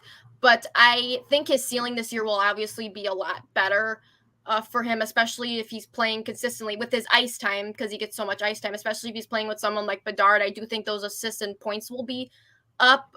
I'm personally a fan of Seth Jones. I know a lot of people are kind of iffy on Seth Jones, but I do think what he can provide, especially with his ice time and stuff, has been really good. And last year, I thought he ended on a high note, even though he kind of struggled throughout the season.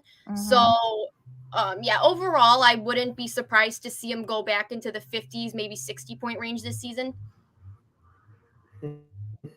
Sid? Yeah, with all the names that we mentioned earlier with Connor Bedard, can you guys hear me? Yeah, we can hear you.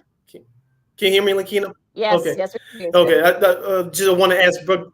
Okay. I just want to ask Brooke this. We talked about Connor Bedard, some of the younger guys earlier. Of course, you don't want to hear about see the whole Rockford Ice Hawks team up at once on the big league club, but I know there's a couple other guys that are supposed to hopefully come up during the part of the season. What are those names that Hawks fans should expect to make their debuts later on this season?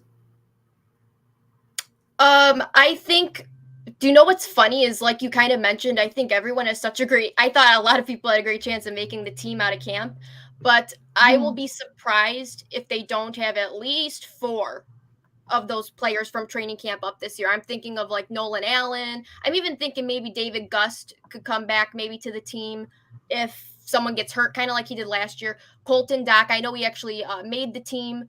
I think they didn't send him down. And then Isaac Phillips for sure, I think will get a look this year. So yeah, I'm actually excited. I think Rockford as a whole will be a really good team this year, especially kind of with players like Marcel and Anders Bjork. So but I do think we'll see a lot of Rockford players, and I think those will be really crucial, especially down the stretch, probably when we get into like February, March. Mm-hmm. Let's talk about the rest of the NHL, Brooke, because I kind of feel like, like with everything else, NHL seems kind of snuck up on people. So who do you think are the favorites? Of course, you got the Vegas Knights, the defending Stanley Cup champs. So, but yeah, are there any sleepers you're looking at? Maybe, perhaps. Do you know what? From watching this preseason, I really got my eye on the Devils, the New Jersey Devils. I just think are a juggernaut. I really enjoy watching them. I think they had a good run last year, so that's a team I'm definitely following, and definitely Dallas, the Dallas Stars. It's always like in my mind, I feel like they're always in there, haven't really taken that kind of next step though. So I'm looking at Dallas for sure as well. We're heading down the home stretch with Brooke LoForno from the HockeyWriters.com. She covers the Blackhawks for that great website. She's hanging out with us right here on Sports Zone Chicago, Second City Sports. Sid Lakina here with you. Brooke, let's stick over with the rest of the conference. Of course, you saw what happened with the Edmonton Oilers last year. Connor McDavid had the season of seasons. What do you expect from him this year? Do you think that the Edmonton Oilers will finally take home their elusive Stanley Cup? Mm-hmm. Oh my gosh. You know what? I don't see them winning the Stanley Cup this year. They're like one team, I think, that they have all the star power in the world, but they can't figure out their defense or their goaltending. And I think that's what I think they're actually a pretty good example to the league, that you can have the top scorers in the league, but it doesn't mean nothing if you don't have a complete team. It's a team sport for a reason. So I think they'll be competitive for the Stanley Cup this year, obviously with Connor McDavid and Leon Draisaitl and stuff, but I don't see them winning the cup this year. Oh boy, do you see any of the Canadian teams? Because it's been about over 30 years since a Canadian team has won the Stanley Cup. So Yeah. do you think anyone has a shot? Like maybe Toronto, which would be the first time for them in years, and Montreal. I know they were close to making the playoffs last year. Do you see any of the Canadian teams perhaps maybe making some noise? I honestly do think Toronto. I think out of all the Canadian teams, I would probably say Toronto is the best chance, and that's just my opinion. They're one team that to me is flawless on paper. Maybe their goaltending is could be a little better, but honestly, I think they got the team to do it. And I think that's been their problem, is I think they have the team to do it, but they've never been able to put it together. So I do think they have a good chance this year. I really do actually like their team a lot this year with Max Domi and Tyler Bertuzzi. I think they've added some really good players, and especially Matthew Nyes, that one rookie who I think is really good. So yeah, I think they got a good chance. They're probably the one Canadian team I think has the probably closest chance of winning the cup. Staying with the Eastern Conference, Brooke, of course, Pittsburgh and Washington both missed the playoffs last year. Of course, I know Alexander Ovechkin had a death in the family last year, and that was part of it. And of course, they struggled with goaltending. I'm talking about the Washington Capitals. Do you see one of both of those teams making the playoffs this upcoming season? The Capitals, to me, have kind of been on a downslope for a bit now, and I think last year kind of showed it. I still think the Eastern Conference is pretty loaded. So I think they'll have their work cut out for them for sure. But obviously with Alex Ovechkin and Nicholas Backstrom and TJ Oshie, I guess you can't always count out the Capitals, but I think they'll have a harder path this year. The Penguins, I do think will make it. I think it was kind of a fluke that they did not last year. And I know that the Blackhawks, I think, kind of sealed their fate last year. With a great tank win. Yes. Exactly. So, yeah, I thought that was kind of fluky, so I'll be surprised if they don't make it. I know they got kind of an older team, but they still got talent, so I'll be surprised if they don't. What about the Kraken? Sid knows how much I love that Seattle Kraken team. They were able to. They made it all the way to the conference. They made it all the way to the conference finals last year, and I think they could kind of be sort of like they're no longer the hunt hunter. They're not a hunted. So what do you think about the Kraken chances going pretty far this year? Oh, I like the Kraken a lot too. I'm with you. I just think they're such a fun team. Again, I thought they probably even overplayed kind of their kind of maybe expectations last year. I don't know if many people had them getting past the Avalanche. So and that was me. That was during my when I did my Stanley Cup bracket, I did not. So I think they could only get better. So that was, I think, was a good kind of showing last year. So I'm really excited. I do think they have the team to go pretty far this year, especially with Matty Beniers taking another step. They still got Jordan Eberle, Andre Burakovsky, just all those players. I really like their depth. I do think maybe they need like one really like prime scorer, but overall I like their team a lot and I like their potential. Okay.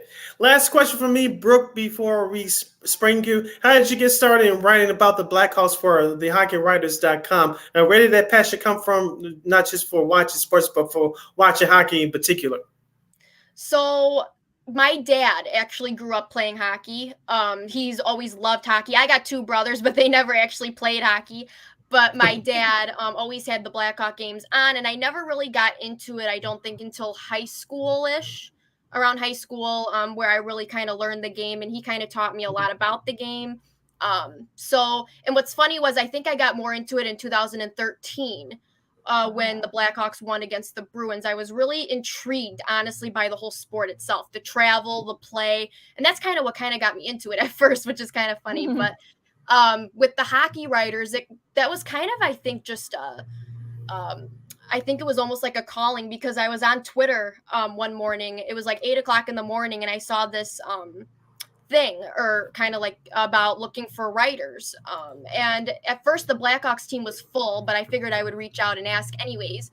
And sure enough, I kind of sent in some writing samples of some places I had written before. And that's kind of how it came together. So I think a lot of it was really by chance, and I'm really lucky and fortunate that it played out that way.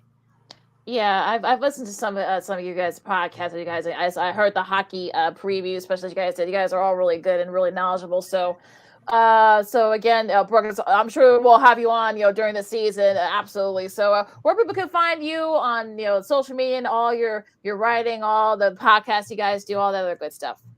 Yes, so you can find the Blackhawks Roundtable. I think we are on Spotify and also on YouTube.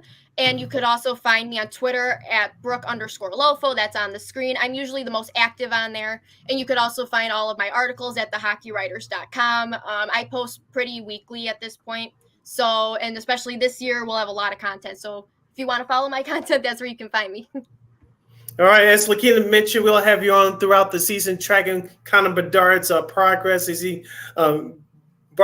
begins this new journey on his hopefully a successful NHL career, and hopefully he ends it with a couple of Stanley Cups in a Blackhawks uniform. Of course, the Blackhawks will kick off their season tomorrow night as they take on the Pittsburgh Penguins on the road in the Steel City. That's at 7:00 Central Standard Time on ESPN. Brooke will be following you all season long. As Lakina said, we'll have you on this program throughout the season. Great job today making your debut here on Second City Sports. Much continued success, and we'll talk to you again soon. Thanks, yes, Brooke. thank you so much for having me. No problem. Right. Stay safe. Take care. Yeah. All right. That was a lot of fun, Sid. So let's go to Yes. talk some. Of course, that was Brooke LoForno from the Hockey Writers, and in the podcast. So, like I said, you can catch all this stuff right there, all over their social media. So great content. Hopefully we'll have a couple of her colleagues on there as well. So we'll see. But we're definitely gonna have her back on to talk some hockey with us now. This is Second City Sports on Chicago. Lakina McGee, Cindy Brown with you. Got a few more minutes left, sis. So let's talk some hoops, some preseason games. Came out yesterday. The Bulls played the Bucks. Again, I didn't watch a lot of it, Sid. I mean, I was kind of glued to the NFL game, so I really didn't get a chance. Yeah, to it was watch on at noon yesterday, so yeah. The little big time in there. But they did lose to the Bucks, 105-102. They didn't look too bad, I guess you could say. P. Will had 13 points. Kobe White got the starting lineup. He had 14 points with 8 for 10 from the field. So kind of again, it was like sort of a typical preseason game. I mean, they actually looked pretty good. They actually shot the three very well. 37%. Which look, we know how bad this team was from 3 last year. So, they showed a little bit of promise there. So again, no Giannis for the Bucks. Of course, it's a preseason year. I think he rarely plays a preseason anyway. But look, I mean, they look pretty impressive. They look 102 points. I mean, pretty solid. Yes, it was pretty solid by this Bulls team. Of course, they were more efficient with their passing early, and they were more efficient with their three-point shooting as well. They had, I believe, 19 three-point attempts in that first half.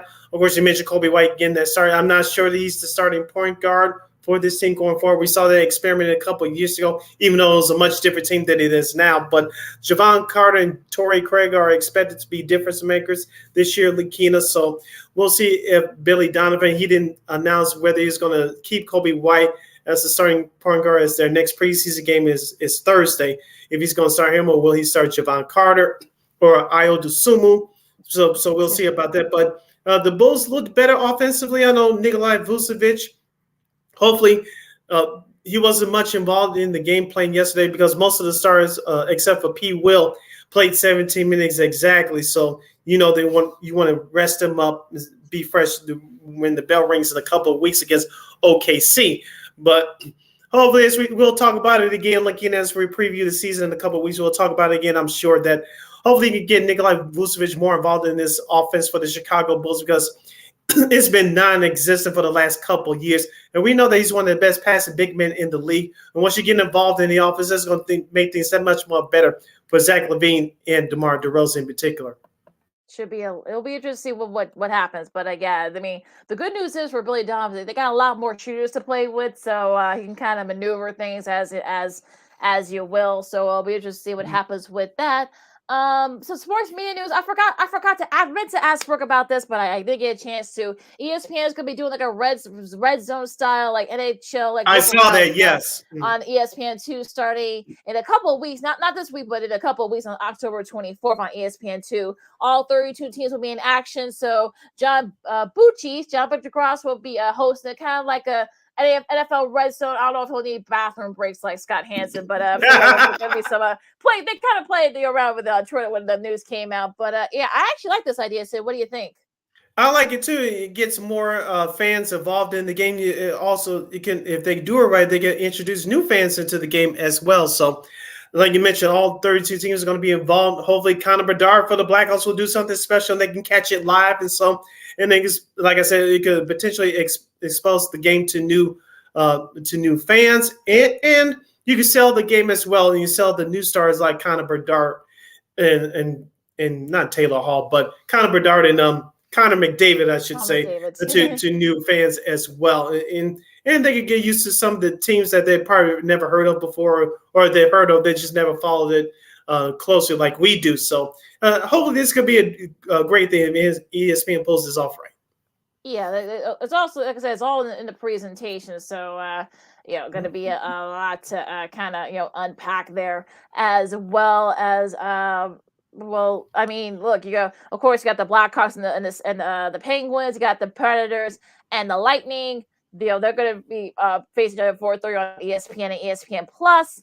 Also, too, you got the Kraken and the reigning Stanley Cup champion of Vegas Golden Knights on ESPN and ESPN Plus. I'm sure you're going to have all the ring ceremonies, all the pomp and circumstance and stuff. So, it just should be a lot of fun.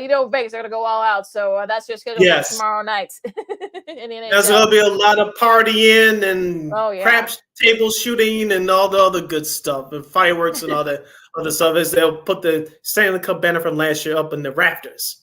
Yeah, should be interesting there. And on Wednesday you got the Canadians, about the Big Six. On the Canadian side, you got the Canadians and the Maple Leafs.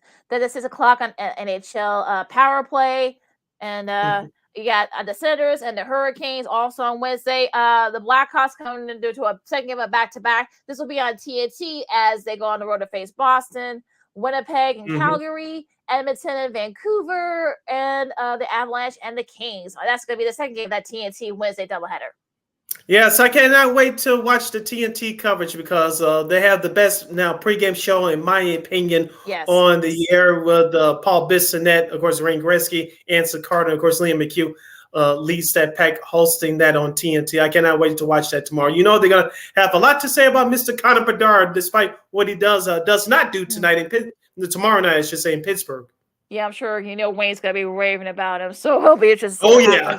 Happens with that. Anything else before we disperse, or do you want to do Old School TV Monday, or do you have a show in mind? Oh yes, I do have a show. Yeah, if you're ready, okay. I don't know how I'm going to handle it, but this is this show kind of made its mark on my birthday over the weekend. So it's a sort of kind of an anniversary thing. So I'll kind of get into it. It'll all make sense. Okay. All right, we will salute the Old School TV music program. All right, we won't get a copy strike, but it's American Bandstand, abbreviated AB. It was an American music performance and dance television program that aired regularly in various versions from 1952 to 1989. It was hosted from 1956 until its final season by Dick Clark, who also served as the program's executive producer. It featured teenagers dancing to top 40 music introduced by Clark, at least one popular music act over the decades, running its gamut from Jerry Lee Lewis to Run DMC, usually appeared in person to lip sync one of their latest singles. Artists would sing naturally to the studio audience over a background of their own disc, while viewers at home would hear only the original recording. Freddie Cannon holds the record for the most appearances on the show at 110. The show's popularity helped Dick Clark become a media mogul and inspired a similar long-running music programs such as Soul Train, which we saluted on this program before, and the British series Top of the Pops. Clark eventually assumed ownership of the program through his Dick Clark Productions company. A previous host of American Bandstand, it was started by the original host in Philadelphia, Bob Horn, Lee Stewart, Tony Amarella. Of course, Dick Clark took over, as I mentioned, in 1956, and the syndicated, not the syndicated version, but the cable version in 1989 on USA was hosted by comedian David Hirsch in 1989. Yes. And the last episode on USA was on my birthday, October 7th, 1989. And if I can find that quote real quick, Lakina, because no one knew that show was gone off the air. I'm talking about on USA. David Hirsch said this, and I quote, "Well, it's our last show here on Bandstand, and I really want to thank the viewers who have kept American Bandstand on the air all these years. Dear Clark, wherever you are, we miss you. I tried my best to fill your shoes, and I hope that I lived up to what you were expecting of me. American Bandstand will be back someday, I assure you. I'm David Hirsch, and on behalf of American Bandstand, I bid you for the last time goodbye." That was on October 7th, 1989 on the USA Network, as that show moved outside to Universal Studios in Hollywood.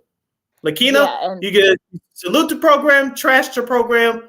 The floor is yours. I'm not gonna trash it. I mean, look, it was great for we saw the early days, and we saw the various TV program about it. Look, there was a time when unfortunately they didn't have a lot of black artists on that show. It wasn't until Chubby Checker and the Twist that became he became the first guy to be shown on, first black artist to be shown on Bass, and there was an influx of Motown and all the other black music. He's actually one of to their credit, they were actually one of the first shows to actually show hip hop artists, believe it or not. So people they remember, because remember we talked about it when we honored Soul Train. Soul Train didn't they Don Cornelius unfortunately kind of wanted to stay away from the hip hop artists, but it wasn't until Bandstand started showing it. Then Soul Train started showing it, and also the very artists from yesteryear. Of course, you got the Everly Brothers, Rick Nelson, all the way to the more contemporary stuff like Aerosmith and the Jacksons, of course. So they definitely one of the highest rated episodes ever. 1979. I think that's the year where that show aired, but because that was back when they had the little joke. It's on YouTube. They had a little joke where they had the cop, and it was hilarious. But it's on YouTube. Just Google American Bandstand, the Jacksons, 1979. You'll thank us later. But yeah, I mean, it was sort of like, of course, their first prince, 1970? That was their first prince. So you saw they were on every couple of years. So yeah, I mean, you kind of saw all the artists and whatnot. You saw how all the dancers kind of evolved. You saw more, diversity and whatnot. So yeah. So I think Dick Clark, look. I mean, he said it, in various interviews over the years, until of course, sadly, his stroke and such. He said, look, he kind of evolved with the music and whatnot. And look, they did what they could on the USA, but it just wasn't the same. They stayed on for another, 13 years before it ended. But, look, for what it was on ABC, it was a Saturday staple. Like it came on, in between, the cartoons and whatnot. So you kind of peeked in to see what was going on. So it was a great Saturday morning show that kind of, sort of like paved the way and actually launched a lot of musicians, like hundreds of music artists. Yes, they did. And, a lot of clips that you can catch on YouTube, Lakina. Just a couple of nuggets and tidbits before we close out. Of course, Prince made his television debut on American Bandstand with that world famous interview. It was almost like he was playing charades, and Prince. I know he was trying to be cool about it, but he was a very private guy. He just wanted to play his music. But that was one of the reasons why he didn't do much interviews until later on in his life before his untimely passing in 2016. Right. Remember that famous Rolling Stone interview he gave several years later after that Bandstand interview. He said he felt so embarrassed he didn't want to do that ever again. But he made his debut on that program. Remember Madonna? She sang how that early 1984 her career took off. Of course, you mentioned about some of the hip hop artists that appeared on that show. I think the first rap group was Run DMC. Of course, Curtis Blow was on there. And the Beastie Boys were on there. Yep. Were on there. A few other acts as well. But remember, Lakina, here's a couple of other historical facts. During the 86-87 television season, that show was cut down from an hour to a half hour because of other programming at the time, college football in particular. Yep. And then, of course, during the 87-88 television season, it went into syndication for 1 year. Of course, in 1989.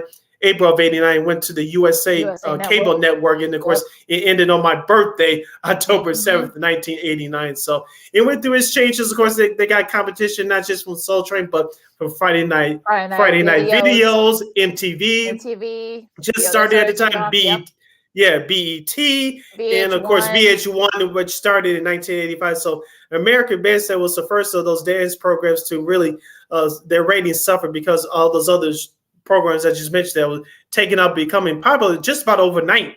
Yeah, and I think, look, they did what they could to kind of keep up with that, but unfortunately, it kind of just kind of went out. But look, you go all the way back to the 50s, the Delphonics, the Beach Boys, to the 60s, Mamas and the Papas, and then Cass Elliot when she went solo, and also during the disco era, of course, you had the Bee Gees, and so look, there were a lot of artists, and look, their credit kind of ran the gambit from the 50s all the way till in 1989 when it aired its first run. So look, the Gap Band, Aha, they're just like all some of the one-hit wonders. Of course, they had Fleetwood Mac. Just so it kind of like ran a gamut of all like the top artists from back then, and they kind of like look, if you were on Bandstand, you made it. New Edition, that was their first TV appearances on American Bandstand. I saw a clip with them not too long ago. Like 14, 15. I think Ronnie was the oldest at the time. He was like 16. So everyone was just going through puberty. So make it feel old. They're Hall & Oates. I think it was 77. Well, that was their first appearance. Made their first appearance on Bandstand. It was like in the late 70s. Foreigner, same thing in the late 70s. So NXS. Oh, that was one of my favorite bands ever. NXS. Real quick, what's your favorite NXS song? Oh shoot! Oh crap! They had so many. I Need You Tonight. I'll just say that because that's the first song that's on my head. But yeah, they had so many great hits. Michael Hutchins, God rest his soul. Yeah, I like that too. Even though they did cross over to the black charts, into black territory. I know that I think they still do it now with VO1-3's Friday Night Dance Party. They used to play that a lot, at least up until a few years ago. But my favorite NXS song is "Give Me What You Need." That's my second favorite. But "Give Me What You Need," "Give Me What You Need." That's my second favorite. But my number one, and I didn't know this until later, there was a political song, "Suicide Blonde." Especially at the beginning, we hear that, no pun intended, that fake Stevie Wonder harmonica player.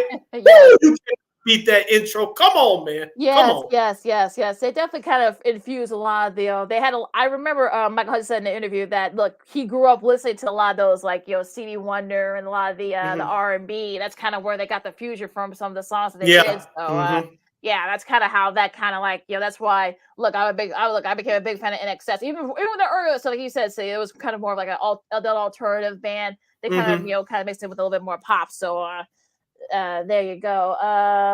So look, they're basically a whole list of artists that were on Bandstand, too many for us to count. But look, John Mellencamp, Jack and Diane, that was the song that he sung on there. So there was like so many. Ray Parker Jr., of course, Ghostbusters, a one-hit wonder. Yes. Pebbles, just so many, like, kind of ran the gamut. And look, Lou Rawls. I mean, look, there's so many to name. It's just so many to name. Of course, Frank Robinson, both as a Solaris and of course when he was with the Miracle. So Rockwell, again, look, I mean, just so many artists. And I don't know if a show like that could work nowadays because with Spotify and Amazon Music and all the other ones. I don't know if a show like that could work. Of course, TRL deserves credit. We'll honor TRL at some point. That kind of was sort of the last of that big music showcasing music from artists from all genres. So one last thing before we close out. Again, I don't know if you watched this, but I know some of the episodes are on YouTube. But do you remember for those 2 years in the mid-90s that Dick Clark he signed on to air some of those episodes on VH1? But if you remember, he didn't show the whole hour. He showed he only showed the performances, rated record, rated record, and I forgot something else he did, but it was cut down from an hour to a half hour. Yeah. And he showed the performances whoever was on for that episode, and he did rated record. You remember that famous line from rated record from all those kids? It's a nice beat. You can dance to it. Yep. So I mean, look, you kind of evolved through all that. So I mean, look. Like you said, a lot of those episodes are on YouTube. Some of them, I think you gotta go like really. I'm hoping that at some point, of course, we're dealing with copyright and stuff like that, so we probably won't see a lot of the episodes on like Pluto TV or whatever. But it'll be nice to see. I mean, look, you can kind of do genres, I guess. Before there were stars like Madonna and LL Cool J and those folks. He made his debut on Bandstand as well, talking about Cool J, and then he did his debut later that year in '86 on Soul Train. Yes, he did. That was like he appeared on a Bandstand first before Soul Train, right? Yes, he did. Remember what I said? Dick Clark, he actually welcomed hip hop artists. Don Cornelius. He didn't play that much during the rest of his show, but like I said, he did bring some of them on. But like we said before when we did Soul Train, Don Cornelius, even though he said he wasn't a fan of it, he started to bring a whole lot of them on through the late '80s. Of course, the '90s when hip hop became more popular, it exploded. You couldn't name one episode that Don Cornelius didn't have hip hop artists on Soul Train. Now I know we got Boogie and Get Up Out of Here, but one more quick nugget. Looking, I saw this in one of the comment sections, one of the clips on YouTube. But Dick Clark actually had a 3-year contract on the table from ABC, and I did some research myself. That the year that he went into syndication in 1987, the 87-88 television season, ABC had a 3-year contract waiting for him to sign. But they told him that they would keep the show at a half hour. He said, "No, I want my hour back." That's why he went into syndication in the fall of '87. So he could have stayed on ABC until 1990, but he said, "No, I want my show for an hour." And he said, "No, I'll leave that contract on the table."